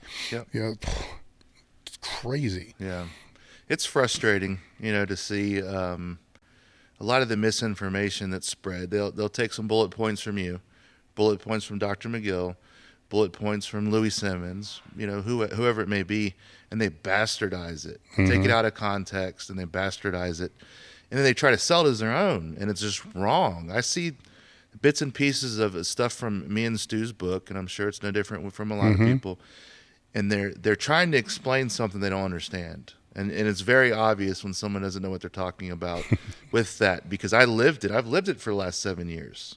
And I don't know a great deal about the spine, but I know how to build athletes. I know how to rebuild athletes. I've done it time and time again, and it started with me. And it is frustrating to see people take snippets. I had to get on to one person that he has got like 1 million followers on Instagram, and I happened to be on Twitter one day, and I started seeing verbatim sections of my book posted on Twitter as his. No excerpt from Gift of Injury. It was literally descriptions of exercise, descriptions of sections that were copied and pasted. And so I went after him, and I emailed him. I tweeted at him on Instagram, and I commented on Twitter or whatever. And with a little while, he captioned me and Stu and gave us credit. But that stuff drives me bananas. I love the fact that you use my stuff, but give me credit for it. And in my first book that I wrote, Dave Tate's 6 Questions, what kind of person would I have been if I just would have taken your quotes and not given you credit for that? It's garbage. Yeah. It'd be garbage. Well, and you're with the back stuff that you're doing, it's taken out of context, right? So if you guys are putting on clinics to where you're showing people how to do this, and then somebody's taking that same information out of context and presented it, that's devaluing and not only devaluing the clinic, but it's misrepresenting, the clinic. So that's why there are copyright laws that are associated, because you can't take that while it's still wrong, right? It's still wrong to plagiarize and all that. That aside from the point, it's taking something out of context that has a purposeful meaning within the context. And that becomes very problematic when it's part of an overreaching system. So you could even make the same complaint of, just taking 3 exercises and putting them, like you said, if all you do with those 3 exercises, well, good luck. You it's not bad, but it's a very small piece of this full picture from that. And there's an art to it. Like when I said earlier, I don't know what the hell I'm doing. There's an art to it that you just can't. I mean, I've written some books, and they're a great place to start. It speaks on my experience and what I've done, but it's by no means everything out there. It's just my perspective. So I wanted to ask you when we were talking about this, because it came to mind. You've been ripped off a lot too. Your website is so big. You've got millions of articles. Everything right now, especially with people that are getting into powerlifting, these kids don't know this stuff. They're obviously Googling. They're Googling and they're regurgitating stuff that you've been saying for 15 or 20 years. How does that make you feel when people are just basically stealing your content and using it as their own? It's flattering in some ways. I don't care, but I have a different vested interest than some of the other guys do. I don't have a vested interest on the content that we're putting out there. It's how the industry's kind of always been. Usually, from what I've seen being in this industry for so long, is the people that do that never stay around long anyhow. They kind of just fade away because what they're displaying in the act of doing that is they don't know how to critically think for themselves. They don't know how to, I use the term research very loosely because Google and shit is not research, but they don't know how to help really anybody without having to go steal from other people. And people catch on to that. I think the industry's smarter than a lot of people will lead on, to where it doesn't last long. Think of some of the quote unquote experts that have come and gone over the past 10 years. Some people were pretty big names for very short periods of time. They come and they're gone. You know, that's because they weren't the experts that everybody made them out to be, or they made themselves out to be. And they fade away fast, where in this industry, longevity is always what wins the race. Unfortunately, though, longevity isn't always the most profitable. Yep. You know, and that's the hard pill to swallow, but it's the bitter truth. You know, sometimes the short-term thief, you know, fake person will make a shit ton of money, which frustrates everybody else in the industry. So you got to kind of step back and ask, well, what's the real reason we're doing this? You know, it's to help other people. If you can have a living, you know, from that and do it for, you know, the rest of your life, this should be better, you know, than that. I don't know. I mean, if you can make $20 million in 2 years, you know, it's, I don't, you know, I'm not too sure, but I personally wouldn't be able to, if you had that huge spike and then all that income and you knew that income was made kind of just on fucking people over. I don't want to leave this world knowing that's how I had to live, you know, to be able to do it. So you want to do some good. So again, it's not like, I've seen the struggles that Jim's had with 531 and people ripping that off, and that's probably the worst. Okay, I mean that directly impacts his ability to make a living on something that he created, and that's bullshit. You know, it's not that expensive. You know, your book is not that expensive. We're talking products that are under $50 fucking dollars. It's like, come on, you know, you got to rip somebody off over $30 fucking dollars. Just pay them the $30 fucking dollars, and if your clients need it, fucking buy 10 of them. You know, you're charging your client $500 a month. The fuck, you know? So that stuff is frustrating to me because it's not like they're taking something that you're putting out there and this manual costs $7,000. Right. It's affordable to fucking everybody. You know, so, and you can have it at your house in one day from Amazon. Exactly. Or the ebook. And it's free shipping. Exactly. I mean, it's ridiculous. And Amazon corners you with the Kindles anyway, that if you charge more than $10, you get like 0% of it. Exactly. So they have to, so you have to keep the Kindle at $9.99, and who can't afford that, you know? Exactly. It's not like it's not affordable. It is. And it's free if you look hard enough. Which is bullshit too. But it is, you know, so I don't understand. So yeah, I understand the frustration. It doesn't bother me as much because I got more important things to be, you know, frustrated and stressed out about. But I do see how it impacts people.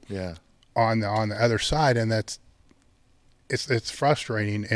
But I do think when you're the person getting ripped off, you can let it get under your skin a little too much. Hell yeah. And if it gets under your skin too much, then it's going to rob you of your own creativity and your own ability to put out more product or the next book. Let's say the next book actually gets delayed because you're so frustrated about all that. Well, then not only are they stealing your content, they're stealing your ability to create a better future because they're taking your time and your mental bandwidth that you shouldn't give that to them.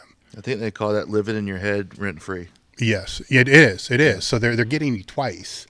You know, to only let them get you once, you know, then you work on that next and it stays ahead. Because once you put out, and you found this out because there's a couple books, once you put out one book, by the time that goes out, people start digesting it. You start thinking, fuck, I should have put that in there. Or, damn, you know, and then the next one's already coming to light. And then a year later, it's a whole different, you need a whole nother edition Yep. just from all the FAQs that have come out.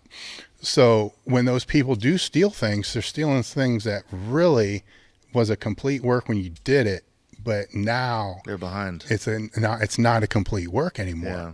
So they're not going to know how to address all the shortfalls that you had to address through YouTube videos, podcasts, seminars, and all these other things. Yep. So they're going to look stupid Yeah. because it's still good information, but it's just they're going to look dumb. And that's happened with Jim. It's happened with everybody else. People start asking them questions. Yeah. Like, well, how do you do? I don't know.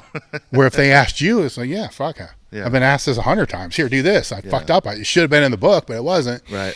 And that's the real resource, is what's behind the book and is it available? Mm-hmm. And it is. So for a $30 purchase, to be able to have somebody you can DM or contact if you have a question and get an answer from that, come on. Yeah. You know, that online person that ripped you off isn't going to do that. You spoke a minute ago of people that are flashes in the pan, you know, people that come on strong, lifting a little bit ago. What do you think about the people that are so quick to jump on the greatest of all time, saying when someone's been competing 3 years or 4 years or even 10 years, it's like, come on. You know, there's a lot of people in whatever professional league you want to talk about, whether it be NFL that have had ridiculous seasons as a quarterback or wide receiver, baseball players hitting 50 home runs for a couple of years, but that doesn't make you the greatest of all time. Bo Jackson had 4 years that was really, really incredible, baseball and football. But he's not the greatest of all time. Might be the greatest athlete, but not the greatest baseball or football player because he had zero longevity. 4 years or whatever. So that's something you see, especially the newer lifters. So and so's the greatest of all time. You know, see, I've even seen it thrown around by people that are really heading towards being considered that, like maybe Dan Green, but they were starting that at like 3 years in. It's like, hold on, back up a little bit. You know, give it, let them. They might even be better than you think, but give it some time. Give it some time. And they do that in the UFC as well too. Someone that wins 5 fights and not even fought for the title yet. He's trying to be the greatest of all time or one of the greatest. I'm like, hold on. There's a lot of people that have come before you that have done it for 20 years. I mean, when people compare greatest of all time in powerlifting, Ed Cohn didn't lose a meet for 20 years. Yeah, he bombed out of one meet on the deadlift. He got DQ'd in the IPF, whatever, but no one beat him head-to-head since his first meet, YMCA meet in 1921 or whatever it was. You know, it's just no one beat him. No one beat him for the longest time. So how do you compare to that? How do you – who else has done something like that and out-totaled the super heavyweights by 200 pounds? Yeah. It's crazy to think about. I can't comment on the conversation with other sports because I don't follow them really enough, but I think everything has to be looked at within its own time span, its own generation, so to say, or era. And in powerlifting, I think a decade is a fair number to look at, you know, and with open powerlifting, you can go and you can find, you know, people from my era that were top of their game for 5-10 years. Yeah. Not great lifters, but always in the top 5 Yeah. for that whole period of time. So, and if you looked at what they were lifting, you know, myself included, it's not that big, but it was big enough to be in the top 3 for 5-10, you know, sometimes more years, but it's nothing compared to what Multiply did 10 years later. Does that mean they're better lifters? I would say so. They should be, you know, because it should be building upon that. But you got to look at what they've done over a 10-year time span and see, you know, what's the consistency in there. I think winning matters. I mean, strength is huge. You know, it's huge. But if you can't display the strength when it's needed, that's another conversation, because you can have a great training cycle and go to meet and it's a disaster.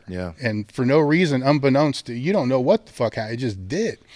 And that's a whole skill there, you know, putting it together, where I'd known some maybe stronger lifters than the lifters that put it together in the meets, but they could never do it. So they're not in the conversation, you know, so that's a big, I mean, in powerlifting, that is the sport. You have to complete, you have to display that. So with that, you got to start looking at how many titles, you know, who they compete against, and what federation was popular at the time.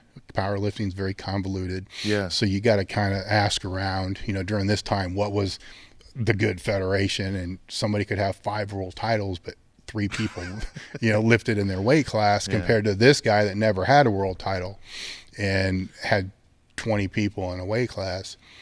But I do think 10 years, I'm looking at where it kind of ranked within that time frame. But when you start trying to compare multiply to raw, multiply to single ply to raw, raw to single, you can't effectively do that. It's raw, I don't think has the history to have that conversation yet, because it really only started to get prevalent in like 2012. Yep. Yes, it's always been there, it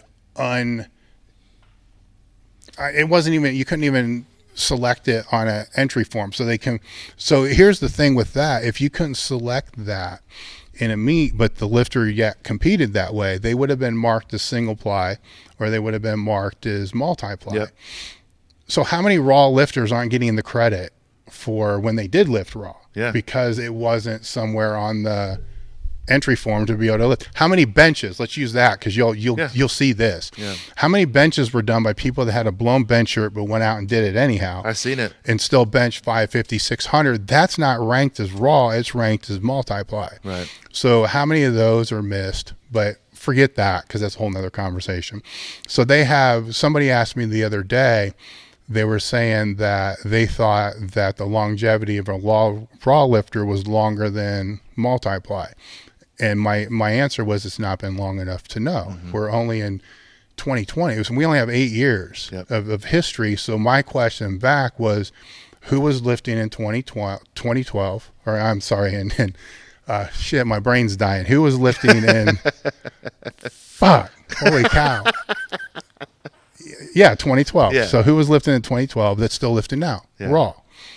There's some, but it's not a very big number. Right. And we're only talking 8 years. I can name 100 multiply powerlifters that lifted for more than 8 years. Yep. Almost all of them, because it took that long to be able to get to a point where they could be able to do that. Yep. So, but that leads down another conversation of, if you take those guys who did start lifting raw in 2012, they still lifted. A lot of those guys were lifting in single ply before that. So there's still that. So we don't know the longevity is my point. I think I know the answer, which would be the gear of the multiply, because it does support the joints. Yeah. But I can't say that without having enough years to be able to make that comparison. But my whole thing is, I don't think you don't have to make that comparison, because they're different sports. They really are. Yeah. So I don't know if you can say, if you wanted to say that greatest of all time, I would say, okay, who's got all-time world records raw and in single ply and in multiply, and who's done them all over? There's nobody. Yeah. No. There's nobody. And I don't think it matters. It's just fun to talk about, barbershop talk or whatever it is. Because at the end of the day, it's what you think about yourself that's going to matter, because nobody gives a fuck. Yeah. That's the unfortunate reality, is you can retire tomorrow and nobody's going to give a shit. No. It's just, there may be a few, but nobody's really going to give a fuck. No. You will, and that's it. So Yeah, you're right, man. It's we're talking about, we got to give credit, because for the longest time I thought it was only powerlifting that had the flaws that it does in it, with the judging, with the meets running, the lack of coordination, like in powerlifting in general. But man, the forums, that's nothing, man. That's everything. I for some reason I got tagged in a forum about scotch and bourbon and stuff. Those people were way more evil than all people coming after multiply lifters. They are so crazy about the different batches. And then I saw the other day about, I got a new truck the other day, and I was looking at doing a ceramic coat on it. The people arguing on Reddit about ceramic coat and the insults they were hurling, you had one expert saying ceramic coat's the best thing ever. Then the other person with the same, expertise saying it's the worst thing ever, and they're just insulting each other about ceramic coating. So it doesn't make me feel too bad when I look at the state of powerlifting sometimes, Meanwhile, the NFL, billions of dollars in that, can't even get calls right on the field with instant replay. So it's really about the perspective. Yeah, it's frustrating, but it seems like everything's a shit show. The UFC, I know you don't follow it, but just to give you perspective, John Jones failed a drug test a couple years ago, and he was banned in Las Vegas. They would not let him fight. But it was a technicality because it was only metabolites from an early test. So Las Vegas is like, you can't fight here. And it was fight week. They moved the fight week to LA from Las Vegas and went and had the fight after everyone had flights, hotels, everything booked. Talk about a shit show. We feel bad that, you know, the local barn is tight, you know, at the meet where there's animals in there, and it's, you know, the bingo hall like the old meets used to be in. Meanwhile, these guys are running a circus over there, moving around and canceling people's flights and hotels just because they can't get their stuff together. So once I've started to look at with a little bit of a broader perspective, you know, look, there's a scandal right now going on in baseball. Have you heard about it at all? Where they were using technology and all these screens and cameras to signal to the batter if an off-speed pitch was coming. That way they could sit back and wait on it instead of being fooled. That's a giant shit show. That's a giant shit show. So it makes me feel better about powerlifting, the flaws that it has. There's bigger ones out there, and there's bigger problems with the judging, especially in like UFC and the reffing and the NFL and stuff. It's really interesting when you can kind of take a step back and look and say it isn't just powerlifting. It's not just strongman. It's not just bodybuilders that are attacking each other. It's really everything. It is. It's perspective. And it's very interesting because if you look at, let's just take training, strength training, all the debates and infighting about methods and methodology. And if you step back and just look at the forest, it's just fucking training. Yep. Right? So to the common person interested in just getting stronger, this is just gibberish. It's so irrelevant that it's ridiculous. You know, and everything is like that. And perspective is key, where you can look at the infighting, you know, say somebody's saying something about your squat or whatever it is. You know, there could be somebody saying something about your squat in a gym in LA right now, in, you know, New York right now. You don't hear it. You don't give a fuck because you don't hear it. You don't know who these people are. Who gives a fuck? You don't care. Right. But now if they become this anonymous number, 00AH56, Right. Instagram handle, _big lift, and that same person makes that comment, all of a sudden the person's butt hurt. Like, how's that person any different than the person in the gym you don't know Right. that's saying that your squat was high? Does it really matter? Because in the grand scheme of things, it really doesn't. You know, and if you ever were at a meet with all these people, very few people are ever going to say anything bad to you. They'll be asking, you know, for you to sign their book. Yes. They'll be telling you how much they like you as a lifter, admire you. I think that sometimes they just don't think, you know what I mean? They don't think when they say stuff, they don't understand that it's real life. But I guess in some ways it isn't real life to them because there's no consequences most of the time. Oh, well, and there are those that are just doing it to get a rise out of people. They're trolls, you know, and the art of trolling has dropped tremendously over the past 20 years, but that's a different conversation there, where, I mean, some trolling, years ago, if you could troll somebody and piss them off, but do it in a funny way, that was a high five, man. That was commendable. Yeah. But usually the people could brush it off, and that's good. And they were good with that. But there are those people that are doing that, and that's the last person I would think you'd ever want to get any satisfaction to. Right. Like somebody that's purposely trying to get under your skin. If they try to do that in real life, you just kind of walk away like, what the fuck? Get away. I've tried to explain that to people when they get real they're generally the fiery people that get really motivated, and they like people to talk shit to them, and then they get motivated. And I've seen people saying, I never compete Raw, watch this, I'm going to do Raw. And I'm thinking, I've had these conversations with younger lifters, and I'm like, you can do what you want, but think about it. Are you just going to let them dictate what you do forever?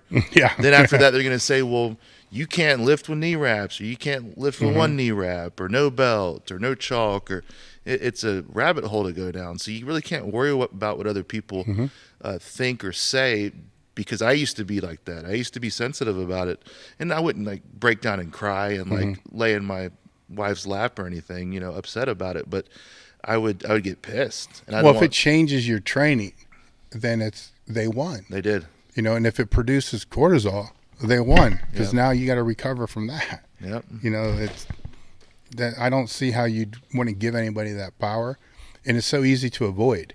Yeah. You just don't read it. Don't respond. And when I broke the all-time record in 2011 with 1185 at the Power Station Pro-Am, the West Side meet, I was getting some ridicule because Jason Pegg was like, nope, squat. I love Brian, but the squat wasn't good. Mm-hmm.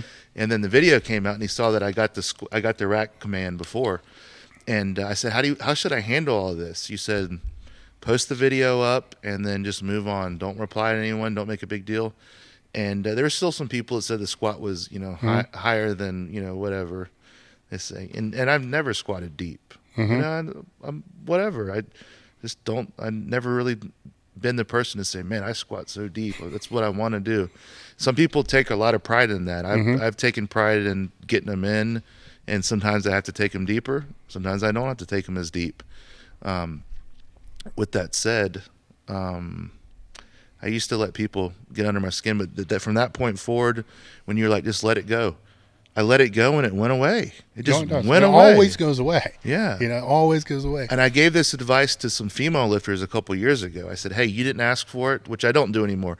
I'll never anymore give unsolicited advice to people because they'll always hate you for it. Yes. It doesn't benefit, And even if the people don't mean to be sensitive or egotistical, and that's what it comes down to also when people get butthurt about their lifts being attacked, it's about their ego. Their ego is fragile, and they should just be proud of the lift. If they're not proud of the lift, then fine. If they are, then who cares what people say? Yeah. Well, the lift it's also what you did. It's not you personally. Right. So if somebody don't like the lift, they're not saying they don't like you. And I think people get that really, really fucked up. It's two different things. But and I can see where the signals get mixed because people put a lot of themselves into that. Yeah. But it's still not them. It's not. Yeah, Joe Rogan said a few times that you have to be very careful when you're critiquing fighters because they go in there with the mindset they could not come out of the octagon that night alive. And when you're picking on them and belittling them, there's a difference between critiquing them and actually bashing them, saying, what the hell is this person doing? He didn't train. He can't fight. And that's happened at times, and the fighters get really pissed because that's their life's work. Yep. And they're risking everything going in there. So I get it isn't the same with powerlifting, so don't misconstrue that. But there is a big price that we pay to get on the platform and do it. So the biggest thing is just letting it go and let people say what they have to say, and then You can't change it. You can't control it either. The only thing I haven't seen done is for somebody to do a lift that's controversial and then to actually post, man, that was high as fuck. You know what I'm saying? Yeah. But I got it passed. Yeah. What's anybody going to say? Yeah. Like, what are they going to say then? Nothing. They can't. It's like, look, I did what I had to do. The judges gave it to me. Fucking thumbs up. Great, and go that route because it really is. It falls on the judges. It shouldn't fall on the lifter. But the judges are never the ones that get called out. And I get it. I kind of see. But in other sports, that's never the case. Yep. You don't see the receiver getting called all kinds of shit for the touchdown. It's that he clearly didn't have both feet in or whatever yeah, it may be. It's the refs that get the shit, but not in powerlift. It's never the case. It's never the ref. It's never the meet director. It's always the lifter. Yeah. Like they have any control. Well, then they turn it into a moral high ground too. So what kind of person are you that just accepts garbage lifts? Yeah. And it's like, oh, come on. That's a little bit different. You're going to talk about morality for a sport that you take and do selfishly away from friends and family for 3 hours, 4 or 5 times a week. It's just, that's the last thing to use to determine somebody's integrity or morality. So how many years off one's life is a 20-year multiply powerlifting career at a moderate level? 10 years. 10 years off their total. Well, the quality of life is going to decrease 10 years. That's everything still is going to fall back on genetic predisposition. That's what I've learned with, arthritis, any bone disease, whatever it's going to be. If your parents had hip replacements, more than likely you're going to need a hip replacement. Now, if that happens at 70 or at 50, may have to do with how much you weigh, how long you've power lifted, how much you lifted, stuff like that. So you can knock that number backwards, and that number will determine your quality of life. If you can't move because your bones are all scarred up and arthritic, then that's going to impact the quality of life to some degree. So that, I would say, is probably knocked back 10 years if the genetic predisposition's there. Yeah. Where I think what's interesting to me is we're starting to see more and more of the lifters lifting bigger multiply weights, moving into their 40s. Yep. And it's 45 is kind of like the key number. You get 45 to 50, that's where you're going to start to see that genetic predisposition starting to take some impact, because that 65 is now hitting at 55 from that standpoint. So I've always told, the lifters that are 35, 40, be careful what you say, because you don't want to backtrack 10 years from now when you have to get a fucking hip replacement that everything that you're doing was perfect. Right. Because what are you going to say then? Right. Or are you going to pigeonhole yourself to where you've been so vocal about things that now you're never going to get it because it's going to make you look too stupid and too hypocritical, Right. and you're going to live in pain for the rest of your life? That's a tough thing. By all means, you have to do everything possible to try to prevent it. Right. By all means. But when the first and second precursor are genetic predisposition and body weight, you're kind of fucked. Especially if you're a heavier weight lifter. So, and those are cards that, this is one of my rants.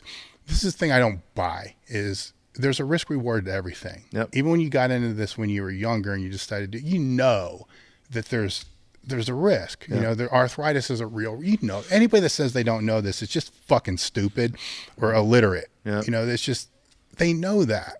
So if they're willing to accept that there's a possibility that they can be on the high end of the benefit side, Yep. top 10 lifter or all-time world record, then they also have to be willing to accept that they could be on the low end Yeah. of the worst case scenario. Yeah.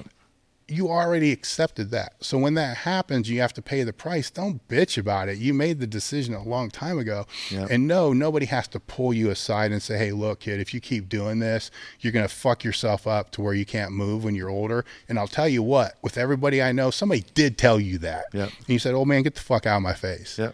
And did what you were going to do. So it wasn't going to make any difference Yeah. one way or another. You accepted that.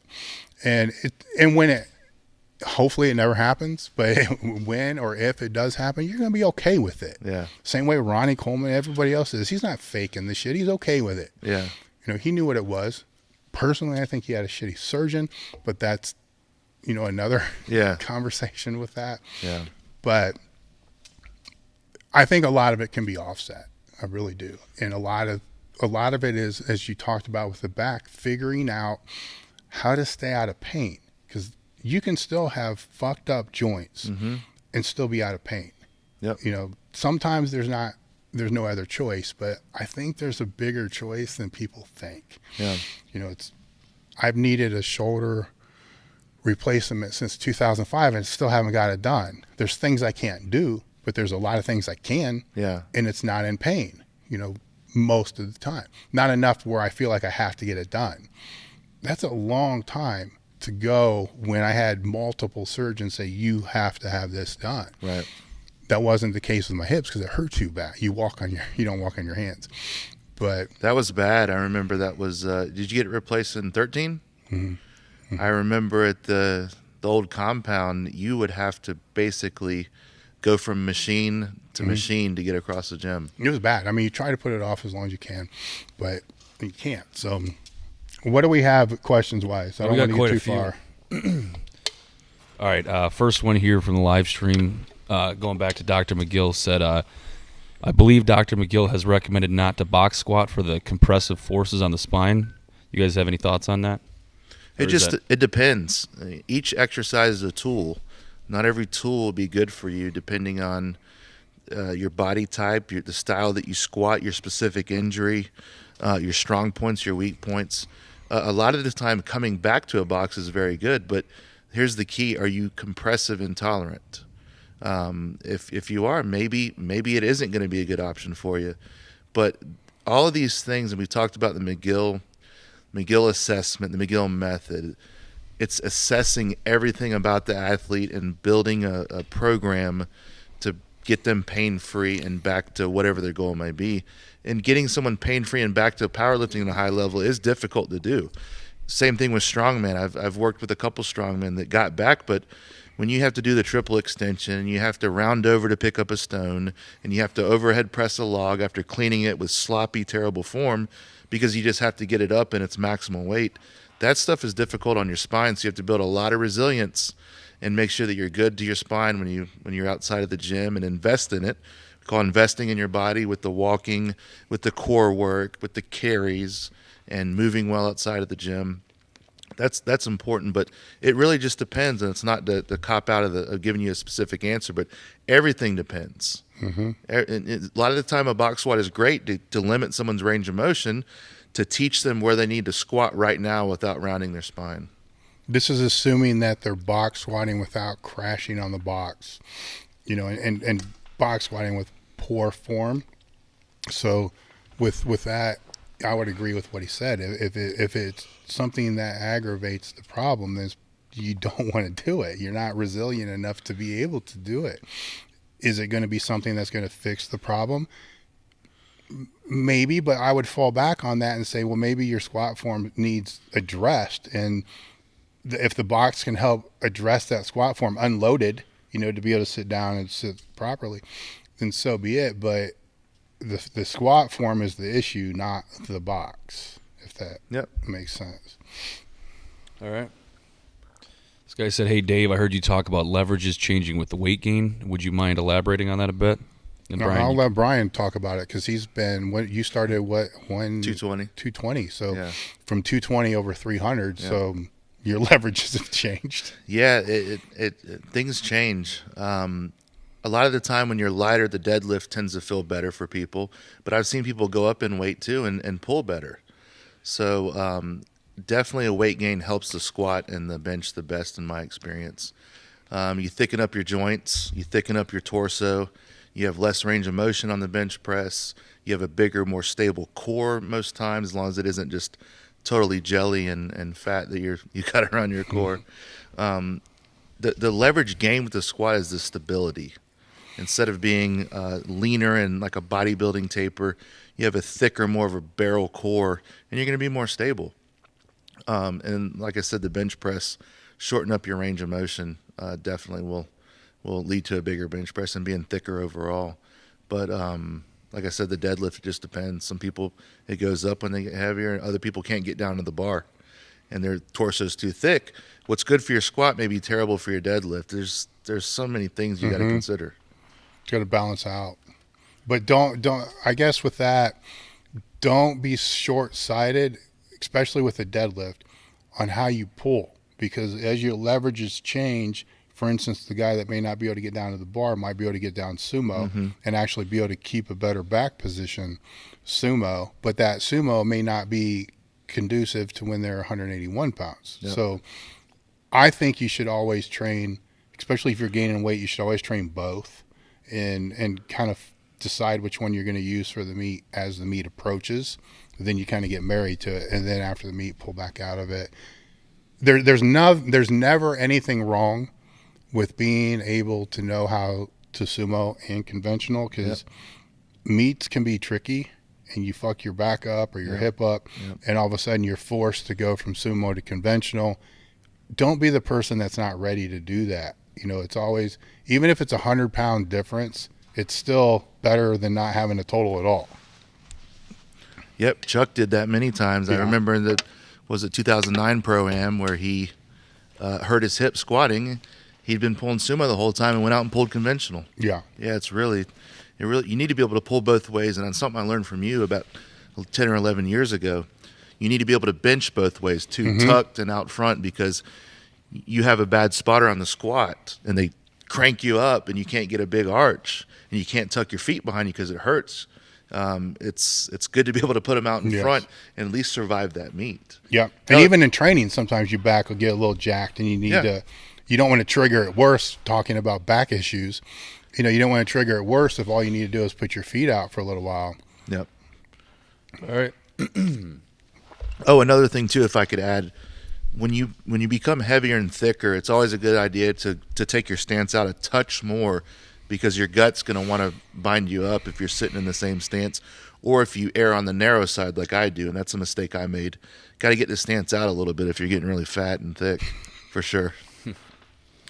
All right. What are some tips for a raw lifter looking to get into multiply lifting? We talked about that a little bit. You got to have a crew. If you're going to do it, you have to have a crew, and you need to be around experienced people that know the gear. Another thing that comes to mind is starting in looser gear, and that way you don't have to load 300 pounds more on your back just to approach depth, because it's a super tight pair. Start a tight pair of briefs or shirt or suit. Starting with just not too many things at once, I think, is a good idea too. Starting with the suit straps down instead of putting them up right away. Starting with the suit straps down on the deadlift as well. Maybe starting in a little less extreme gear right away. It's like immediately putting someone in a super tight metal ace bench shirt. I used to have trouble touching in that shirt. Someone new probably doesn't have a prayer if it fits them like it fits me. No. And that's the thing. Like, some people think, okay, I'm a 275 or I need a size 56 ace. Well, how much do you bench? Oh, I just started benching. I benched 315 in a shirt. Well, you're going to need to go to 62. Yeah. You can't try to do what gear size is a great one, because you'll look in and you may ask Brian, what size bench shirts do you wear? What size suits do you wear? And you weigh 50 pounds less. Yeah. You might need a bigger size than what he's using. You can't assume that you're going to put on a size that he's wearing is tight and know how to use it. Yep. That thing will send you in places you didn't know you could go position wise. Your knees are going to be coupled in. You're going to be all over. You got to learn how to break it in. That's another thing too, is I heard Brian say earlier, and I almost laughed because it's true. You new gear is the worst gear. You always get the new gear and you have buddies break it in for you who are lighter. Yep. So if you're 280, Yeah. you're going to find somebody that's 220, 240 to break in your bench shirt. Yep. And they're getting a carryover out of that because they don't know how to use it. Yep. And then once you put it on, the same size shirt, Yep. you'll touch in it. Yep. Where if they did 3 sizes lower, they're not going to bend their elbows in it. Right. So tips for gear I think the biggest one is get around people that know what the hell they're doing, because with multiply, you just don't put it on and get a carryover out of it. You don't. You'll eat the bar. I mean, there's too many bad things that can happen with it, that if you have a group of people that know how to use it, you're going to learn it faster and safer, and it's still going to be frustrating. It never becomes not frustrating. I'll let Brian tell you about it. It never becomes not frustrating. It's a patience game. Mm-hmm. It really is. It's a patience game.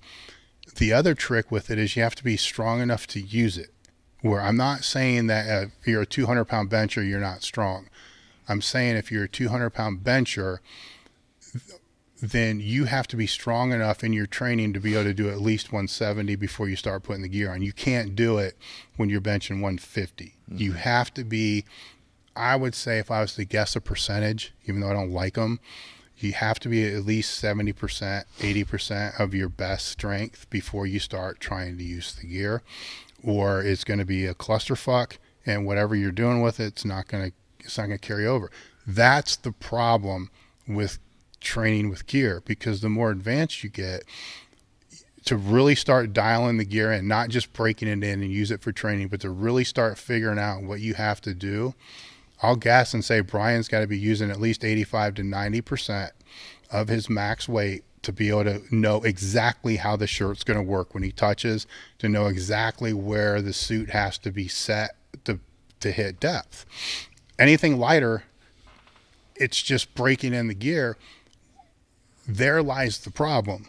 is if you're trying to figure out where these things are supposed to be, and you can only do it when you're using 85 to 90%, there's not a whole lot of places you can put that in your training to make it happen. No. That falls back on having the experienced people with you, because this is not something you can put on in those circumstances every week for weeks on end. And It's like tiptoeing through a minefield. yeah. You know, every equipped training cycle, it's we talked about it earlier about converting a raw lifter over, how much volume, all that good stuff.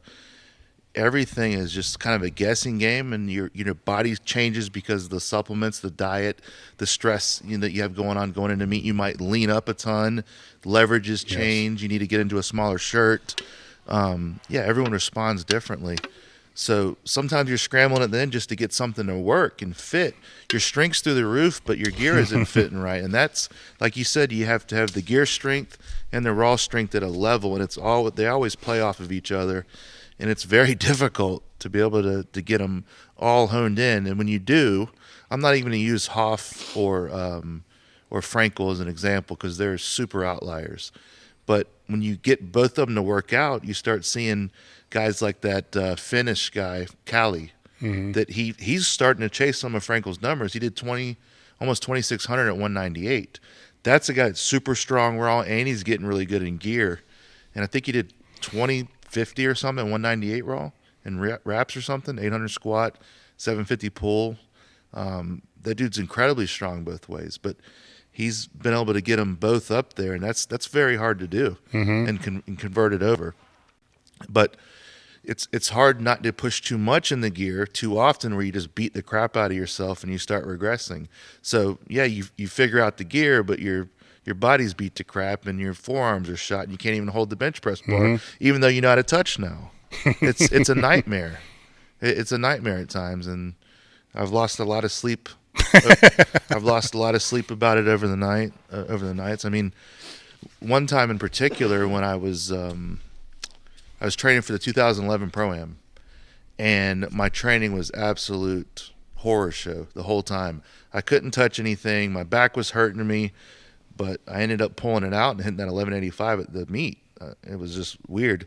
But I couldn't bench the whole training cycle. I couldn't touch. So 11 days out, I was reading my training log the other day because I was linking to it, and I attempted 754 times to touch 11 days out because I was so pissed. So I hadn't touched anything during training, and I took 750 to almost a touch, inch off. Fine. Rack it. We're going to do it again.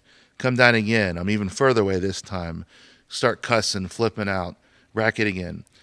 Third time I say, if I do not touch this weight, I am not doing the meet. I'm not doing the meet. I start yelling and telling everyone how serious I was. And so I go down, and I'm not even close to touching again. I get up, and I'm about to leave. And I say, you know what? I'm extra mad. I'm extra pissed about this. I will kill myself. I will kill myself. And I meant it. It was ridiculous. But I'm just saying, I told Adam and everyone, I'm going to fucking kill myself if I don't touch this. And of course I didn't touch it.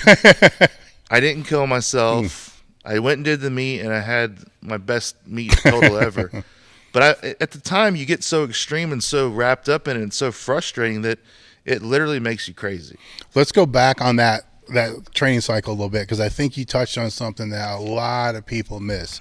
Is the training cycle wasn't good, the gear wasn't working out, nothing was working out, but you still did the meet. Yeah. So there was something in your head that had faith that, you know what, this is still going to work out. All right, that little component there is the component I think a lot of lifters need to work on, because if they're, call it faith, call it whatever you want. Yeah. But having that little bit that, I mean, at no point in time did you think at this meet, I'm not going to be able to get the benches in. Yep. You just figure, you know what, it's going to be there. Yep. And you just trusted that it was going to be there, and it was. Yep. If you didn't trust that it wasn't going to be there, it wouldn't have been. Yep. You know, you would have mind fucked yourself out of it. So how do you teach somebody that? That was one of the questions too that I saw the other day. I don't know. The way I did it, it was just total insanity. Like I was just wound up the last couple. I was going to break my arm off, if I didn't touch. I didn't care. I was just going to go until the bar either went across my face or my arm broke, and then at least when my arm broke, I'd have a reason why I didn't touch or whatever. But I was just insane. I just didn't care, whatever it was, and that's why I destroyed my back, because I just didn't. I didn't care, and I never planned on living past 40. Never. I didn't give a shit. I did not care. I totally didn't care. It was ignorant, naive of me to think like that, but I literally just did not care. Whatever it took. And things have changed since then. I kind of realized that that's kind of a very small worldview, if that's all that mattered. You know what I mean? It is. But what's fucked up is you're 40 now, right? I'll be 40 next year. Wait till you turn 40. You think that's fucked up? July 21. Yeah, wait till you do it. I never thought I was going to live past 50. Yeah. When I turned 50, it's fucked up. You go your whole life thinking you're not going to live past that day, and then all of a sudden you're like, fuck. Here we are. It's fucked up. Like, I wasn't planning. Like, and on the positive end, everything after that was bonus. Yep. I didn't plan on being here. Yeah. So it's good, but fuck, I wasn't planning on being here either. I didn't bank on this. But to answer your question, what is it that like kept me in it mentally and got me going? I just pure insanity, and the fact that I was going against all the West Side guys in their own backyard and their own meat, basically. And I just wanted to just give it hell, and I just didn't care. I had everything to win, nothing to lose. I'm not supposed to go there and beat those guys. It's, Louis throwing the money for the meat. It's not talking shit. It's just saying that my mindset. I'm glad Louis put up money for the meat. I don't care that, I don't care that it was in Columbus and that was going on. I just, whatever, go up there and try to win some money. And every year I won some money there. But, I just wanted to go and just see where I stood. Nothing to lose ever, It'd be more pressure on me if the meet was in Jacksonville and my teammate or coach was putting up all the money. I'd feel obligated to win that money. I felt like I was coming up here every year and to take someone else's money. And so that's the way I thrived off of it. 2008 when I came up here, I had a dismal showing in 2007. You were back in the warm-up room.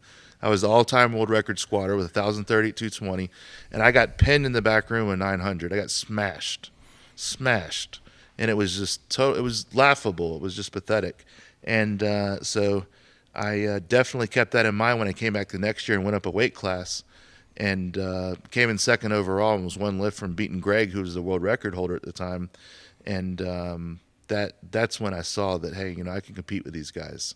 I thought I could for a long time.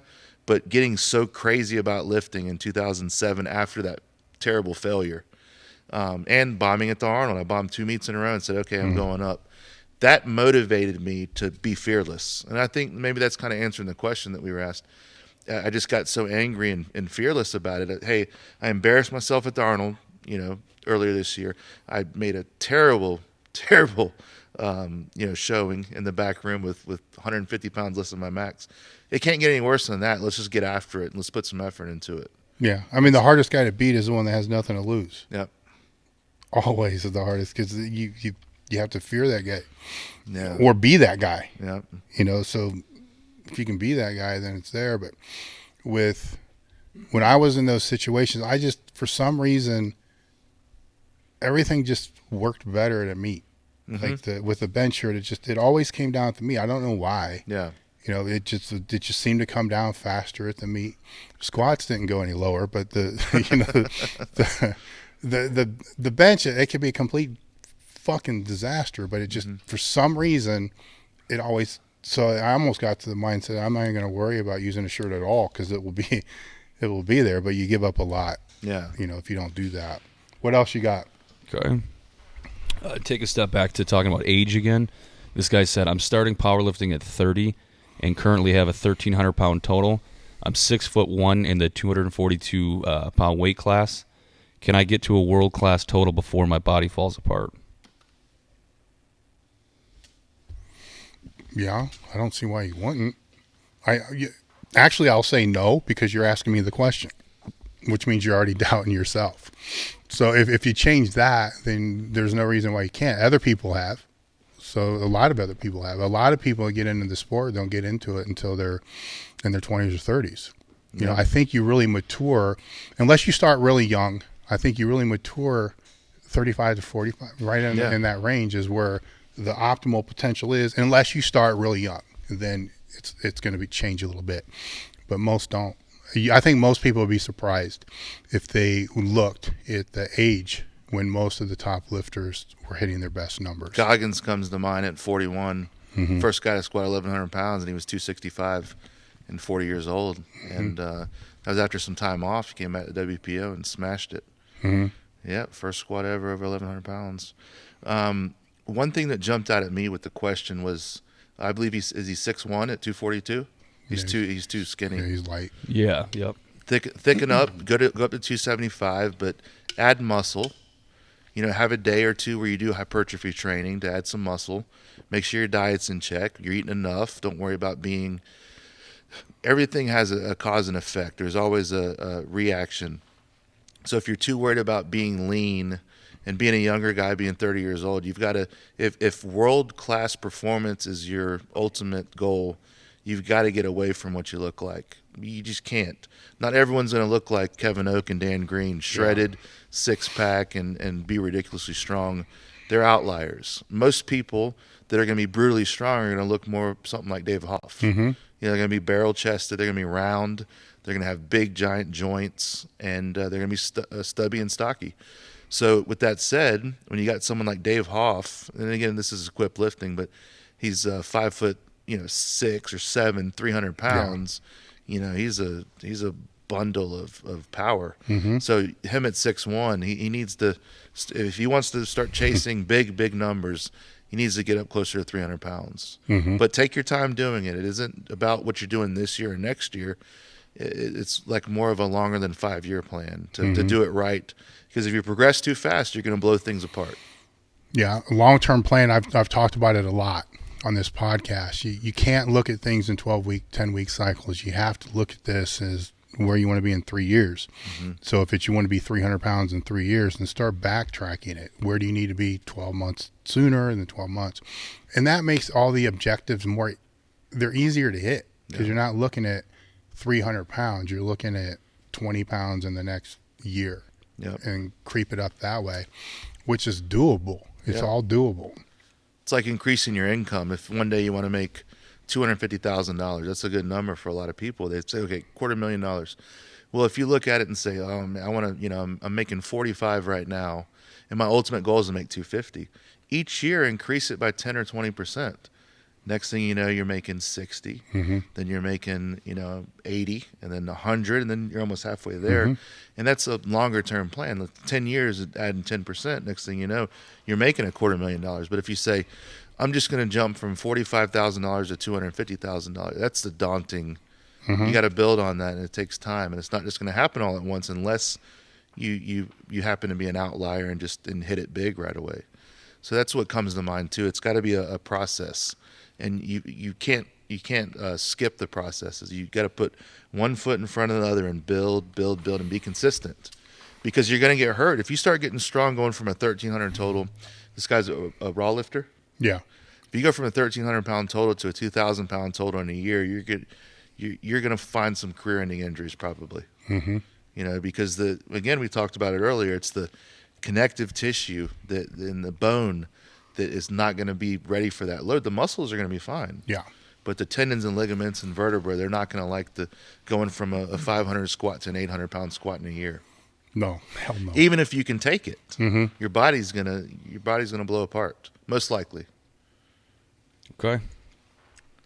I'm not sure how much you guys touched upon this, so if you want to skip it, we can. But this one says, what was it like when you were first introduced to powerlifting, and how has it changed your life for better or for worse? I'll let Brian talk. I've talked about that one. I'll let him talk about that. So what was that again? I'm sorry. How did you get into powerlifting, and how did it change your life? Was it for the better or for the worse? For the worse. No. So in 1999, I went down to a bench press competition with my friend Jake Blanton, and I jumped in the meet that day and just competed. It was in a tent on the beach, and he actually blew out his bench shirt and then benched 350 with his blown out bench shirt on. It was totally split down the middle. He still benched 350 that day, so he's getting like 20 pounds out of his shirt. But I jumped in the meet that day, and I didn't have a shirt, so I lifted raw that day and benched 325 or 335 at whatever I was, 190, and it was raw. And from that point on, I got a bench shirt. I started training with my friend. I did more bench meets in 1999. And then in 2001 or so, a mentor of mine named Skip Sylvester saw me squatting one day. I was repping 405, and I'd only been squatting for a little while, seriously. He said, you should do a powerlifting meet. I'm like, oh, whatever. So I started training heavier, had a little foray in bodybuilding, didn't really like it. And one day he basically just signed me up for the first APF meet in Jacksonville in 2002. He said, hey, you're doing the meet next March. I said, well, I don't even know how to wrap my freaking knees. I never even wrapped my knees before. He goes, promise me you do it, and then I'll show you how to do everything. So I ordered my Fran squat suit. I ordered my Inzer belt. I ordered, whatever. At the time, canvas frame shirts were popular. I started in just a blast shirt, and I went and did the meet, and just absolutely saw Gary Frank there lifting at that meet. Hell, the third or fourth meet I ever did was Gary Frank's biggest total ever, 2804, there at that meet a year later in Jacksonville. But seeing Gary Frank lift, the addition of the squat and the deadlift, along with the bench that I had been doing, was like right what I needed, because I wasn't a great bencher, but I could squat good, like right away, and I could deadlift pretty good. So that equalized all the older guys that had more mature upper bodies than me. My squat and deadlift kept me in with them, whereas those guys were benching 500. I was only benching 400. The squat set me apart.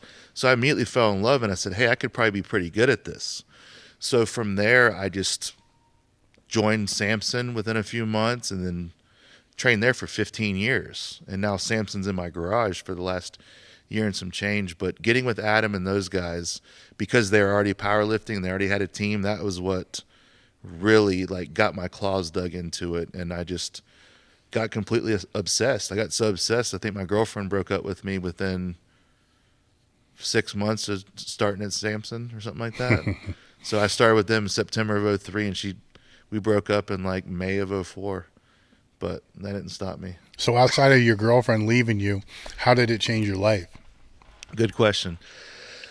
It definitely taught me how to stick with stuff and push and persevere, because it gets hard, man. It taught me about teamwork and building people up around you.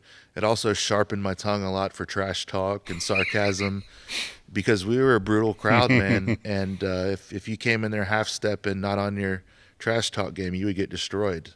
And they would always find something that would be a weakness of yours. They would test you about your wife, about your girlfriend, about your sister, about your lifting, about the way you look. And, once they found that one thing, you couldn't show emotion about it. Otherwise, they would crush you over it.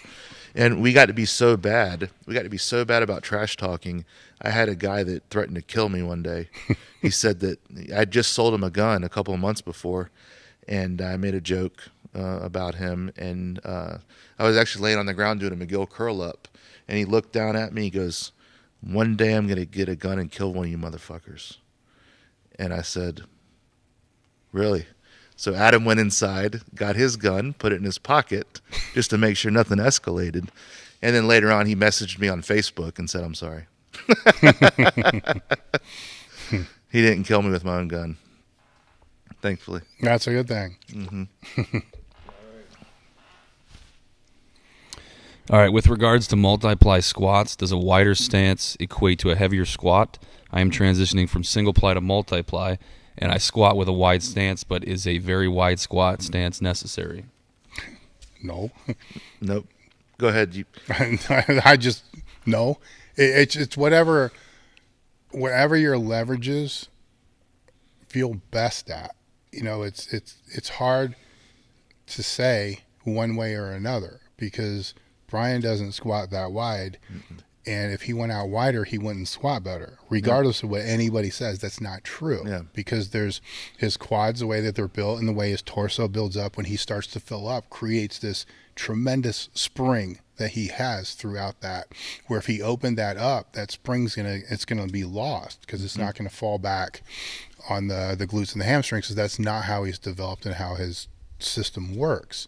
Where somebody could be completely different, and a Vogelpohl's completely different than that. Yep. Where if he came in close, he doesn't have that big torso and the quad to be able to build up through there. So you got to kind of figure that out on your own. I don't think that I think biomechanically we can look at people and say short femur, long, but that shit changes Yep. with body weight. I mean, no, the bones don't change, but the leverage is doing how the muscles, compress into each other and all that. Especially in gear, it changes Yeah. everything. Yeah.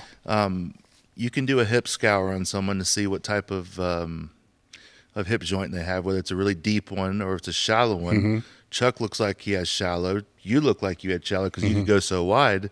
But the person that has the more shallow hip is more likely to have hip issues because you're going so wide and the hip isn't jammed up in the acetabulum or the femur isn't jammed up there like someone who's really deep. I'm more of a deep.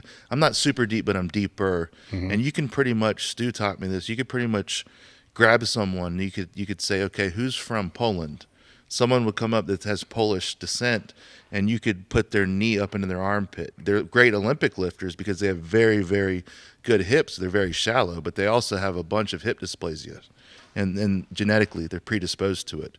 Whereas a Celtic hip or an Irish person would be more of a squared off hip that's a lot more shallow. You're not going to put it up in their armpit.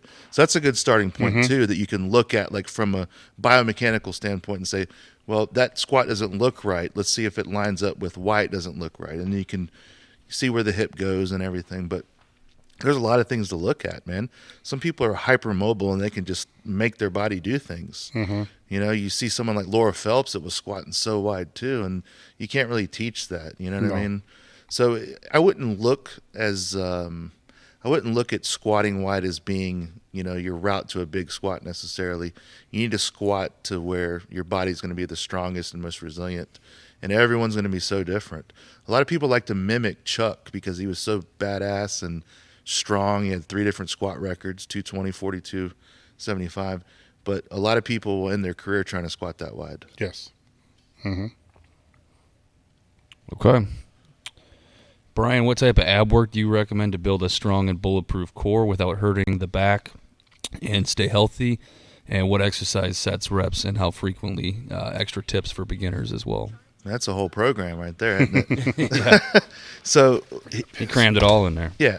So here's what I think about that. Don't use abs. Use the core as a whole. I'm talking the glutes, the obliques, the QL, the erectors, the frontal abs, everything, even the lats. Think of building it all as one. And if you're trying to be a power lifter, you're not going to have a bunch of spine movement in powerlifting. You need some extension to get a good arch. You might get into a little bit of flexion on the deadlift to lock your back in, but you're not going to need a bunch of movement. So the McGill 3 is a great 3-pronged system to attack the core.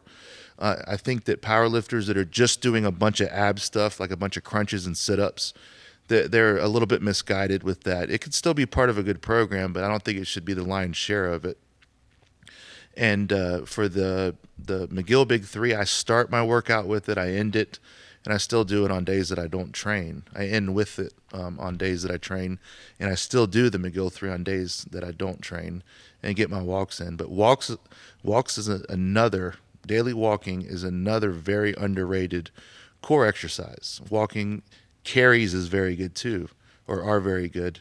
Bottoms up carry, locking in the torso, nice and stiff, and then switching sides here, nice and stiff. Farmer's carries, heavy suitcase carries, sled drags, those type of things are great. Another good thing too that a lot of people don't know about is stir the pot. You get on a Swiss ball and you lock your core in and you do tiny little circles like that while keeping the torso and back nice and stiff and stiffened up all the way through the glutes.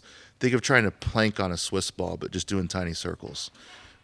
There's so many things that you can do, but that's a good start.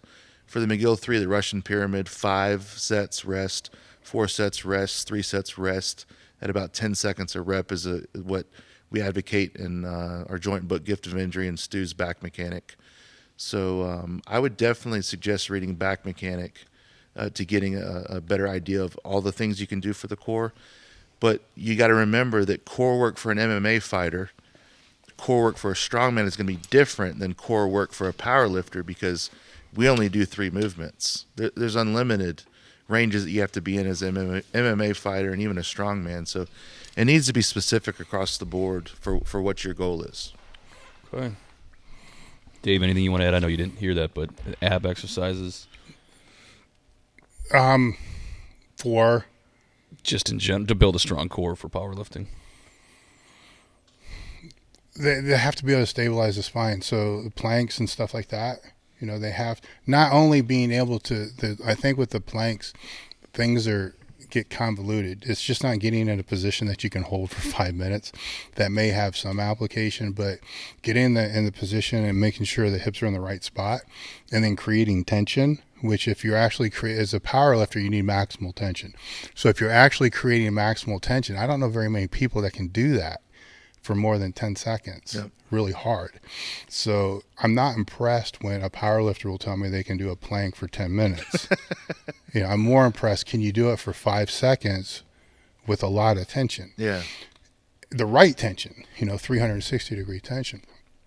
That I think is a starting point, because it's going to teach them how to tighten their core. And I think that, especially today, people get very convoluted information with bracing, and it's confusing.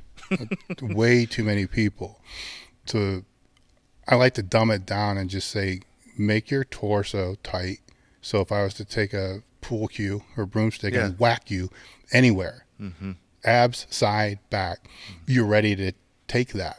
I don't care how you do it. Just do that. And that's a good start. And I think the plank can kind of go from there. Movements, I think the hanging leg raise is a great movement because it opens up the hip flexors. It does more than just train the abdominals, and I'll just leave it at that because it can be endless. But as I heard Brian say at the end, when you start dealing with other sports, you have to start looking that movements are happening in way different planes. And once you learn how to tighten the core, then doing things like a landmine with a barbell, just short side to side, and being able to do that and maintain that tightness all around goes a long way, because athletes, unlike powerlifters, have to play loose, not tight. Yep. But if they have back issues, they can't be 100%. They still have to have some degree of tightness, but still move to do their sport. They're not going to be very good if everything they do is super tight. So they're going to get their ass kicked if they're MMA fighters, or a receiver's not going to be able to run, jump. They're not going to be able to do a lot of things. That's a good analogy to different sports where they have to separate the rehab from the performance again, just like powerlifting. Get away from the squat, bench, and deadlift. Stiffen your core, walk, use carries, different things like that. Get away from the barbell. Just like someone who's like a wide receiver that has a hurt back, he's still not going to be able to do all of his agility stuff until he settles down the injury and then gets back to what he needs to do once it's desensitized. Yes. So that's a good analogy to what we were saying earlier with powerlifters. You can't back off for a little while. You got to get away from the sport-specific stuff sometimes. Yes. Too. Yep. So it's difficult, but you got to step away from it sometimes. They wouldn't have a problem doing it though if it was a shoulder, or a knee, right? Because they can't. You see what I'm saying? Because they can't do the sport specific stuff because they're limited. And could that be why, shoulder rehabilitation, knee rehabilitation happens at a higher success rate than backs? Yeah. Because that I'm still going to do it. You can't do it. Yeah, and it's nerve pain with the back. So you can't just indefinitely push through that. I don't care what you're taking, how many Vicodin you're eating. I don't care how fired up you get and crazy you get, like we talk about before you get into the bar. Even starting at 2 o'clock in the afternoon before I'm lifting at 6, I'm already almost on fire. And it's exhausting. The anxiety that how's everything going to feel? I need to go over 800 pounds on the bench tonight. It wears on you. Definitely wears on you. Okay. For nutrition, does Brian still use carb backloading? If not, curious what the pros and cons were and current nutrition strategy. Well, I've tried a lot of different things over the years, and I've always come back to not avoiding any foods just because, and not just eating certain foods just because. Because at the end of the day, I've seen people powerlifting that have McDonald's diets that they're brutally strong, and I've seen people that eat like bodybuilders that are brutally strong. But for me, whenever I ate like a bodybuilder, ate too clean or tried to get too lean, my squat would go right in the dumps. It would just tank when I would get too lean. And I think that was due to some things that I learned from Stan. Stan Efferding is really good with the diet stuff. And it's not just because he's popular. He's a very, very smart and articulate person. And he's done a lot of the research for us where he can pour over the data and then test it on his athletes. But I think one mistake I made with my diet when I was eating too clean was not eating enough beef. I was eating chicken, shrimp, seafood. And for whatever reason, that beef, it's so important. I don't know, it's just because of the extra fat and the micronutrients in it. Something about the beef always kept me strong. But when I'd be worried about my body weight so much, I would cut it out. So now that I'm not worried about cutting down so much, I'm eating more, I'm carrying more body fat, but I definitely feel stronger, just not having to worry about eating like a bodybuilder or anything. As far as carb backloading, I think at the end of the day, it comes down to how much you're eating, how many calories, and that's what it all comes back to most of the time. So I think if you have difficulty with discipline, carb backloading could be something great for you. It's worked for me at times when I wasn't disciplined.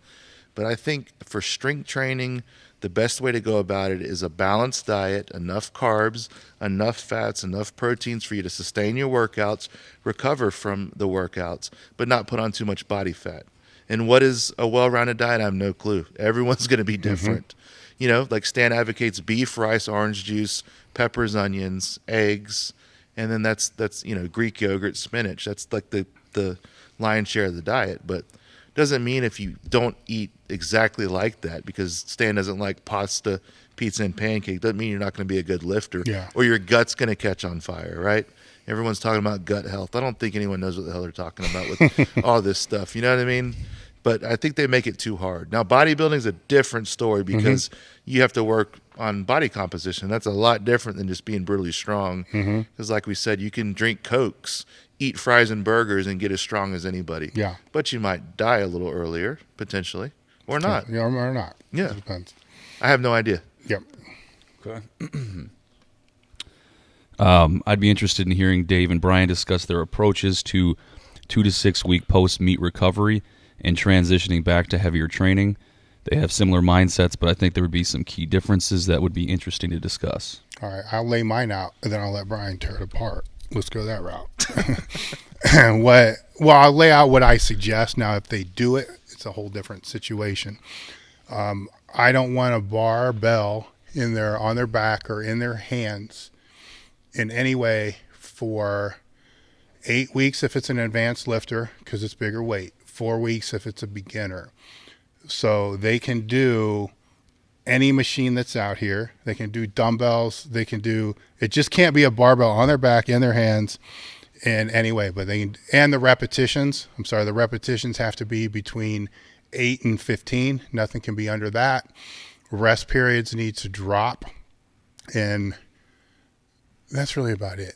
You know, if they do that, then I'm cool with that. So it is kind of more bodybuilding type work, and work that doesn't involve any lift that they did 8 weeks, 12 weeks prior to the competition. So it's a complete break from the competition.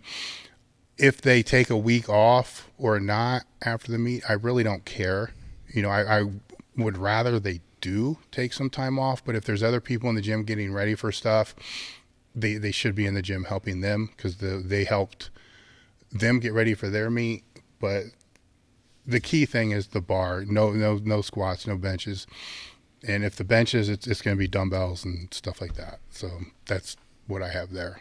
Well, I learned a lot of that from you. I like that idea of just not putting a bar on the back, using dumbbells, using kettlebells.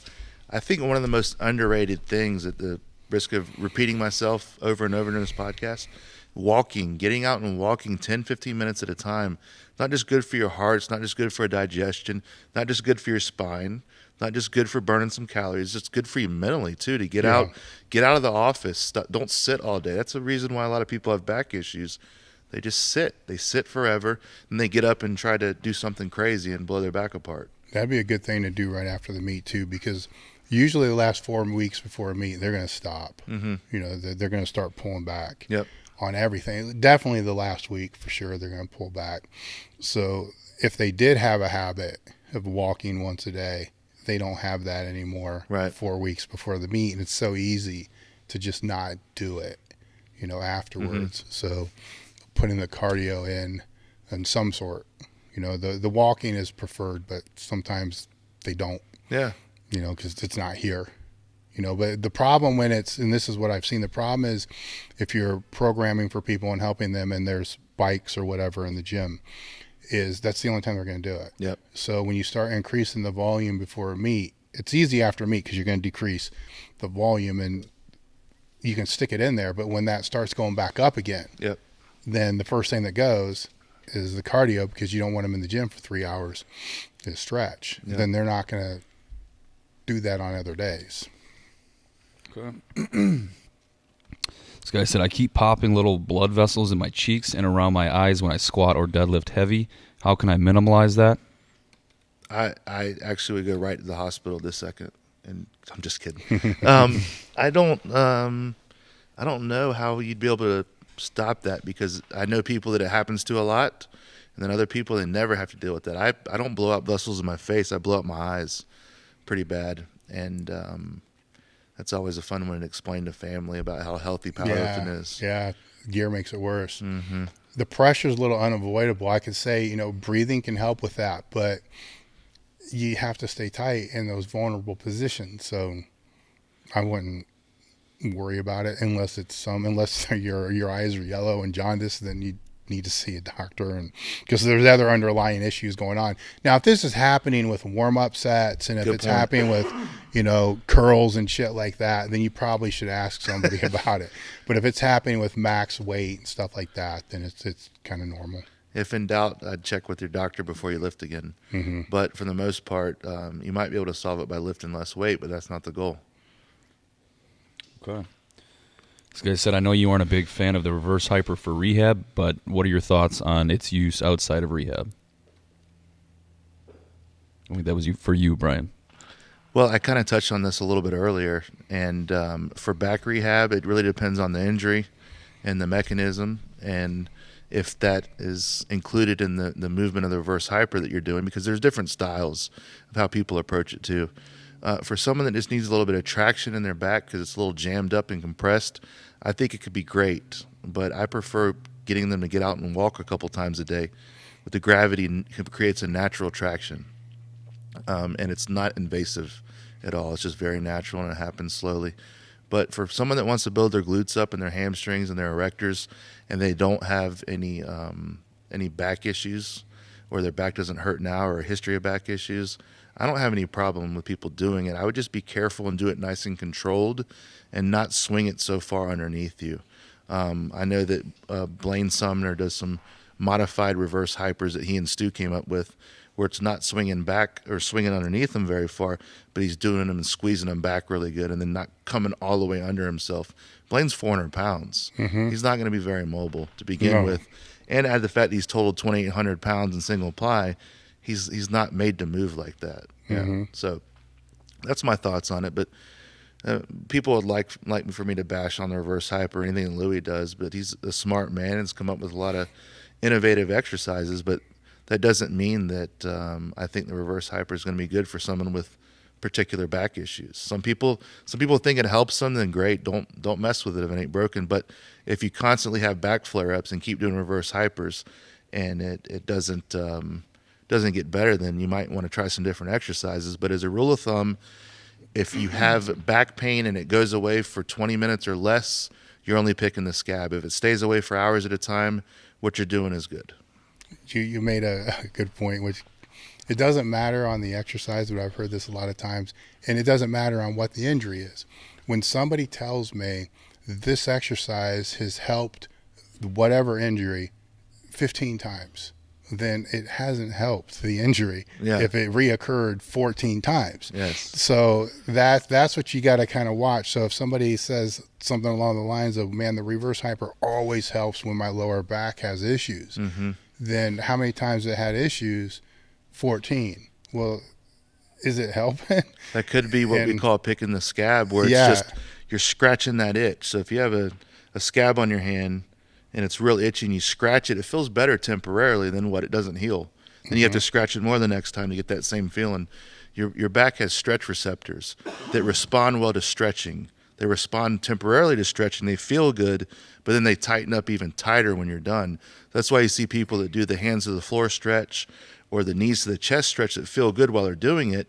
And then 20 minutes later, when they're getting off the floor, they're debilitated again, even though it feels good while you're doing it. So it's a little bit of a mind trick there. Yeah, it's like the pec deck helps. It's always helped my pec injuries. Yeah. And the last 20 times, it's been the best thing for my pec. Yeah. Like the last 20 times. Yeah. You know, maybe.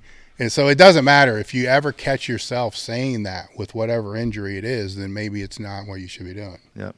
Great. That's about it, guys. Anything else you two wanted to cover? I'm good. Okay, we'll cut it there. Cool.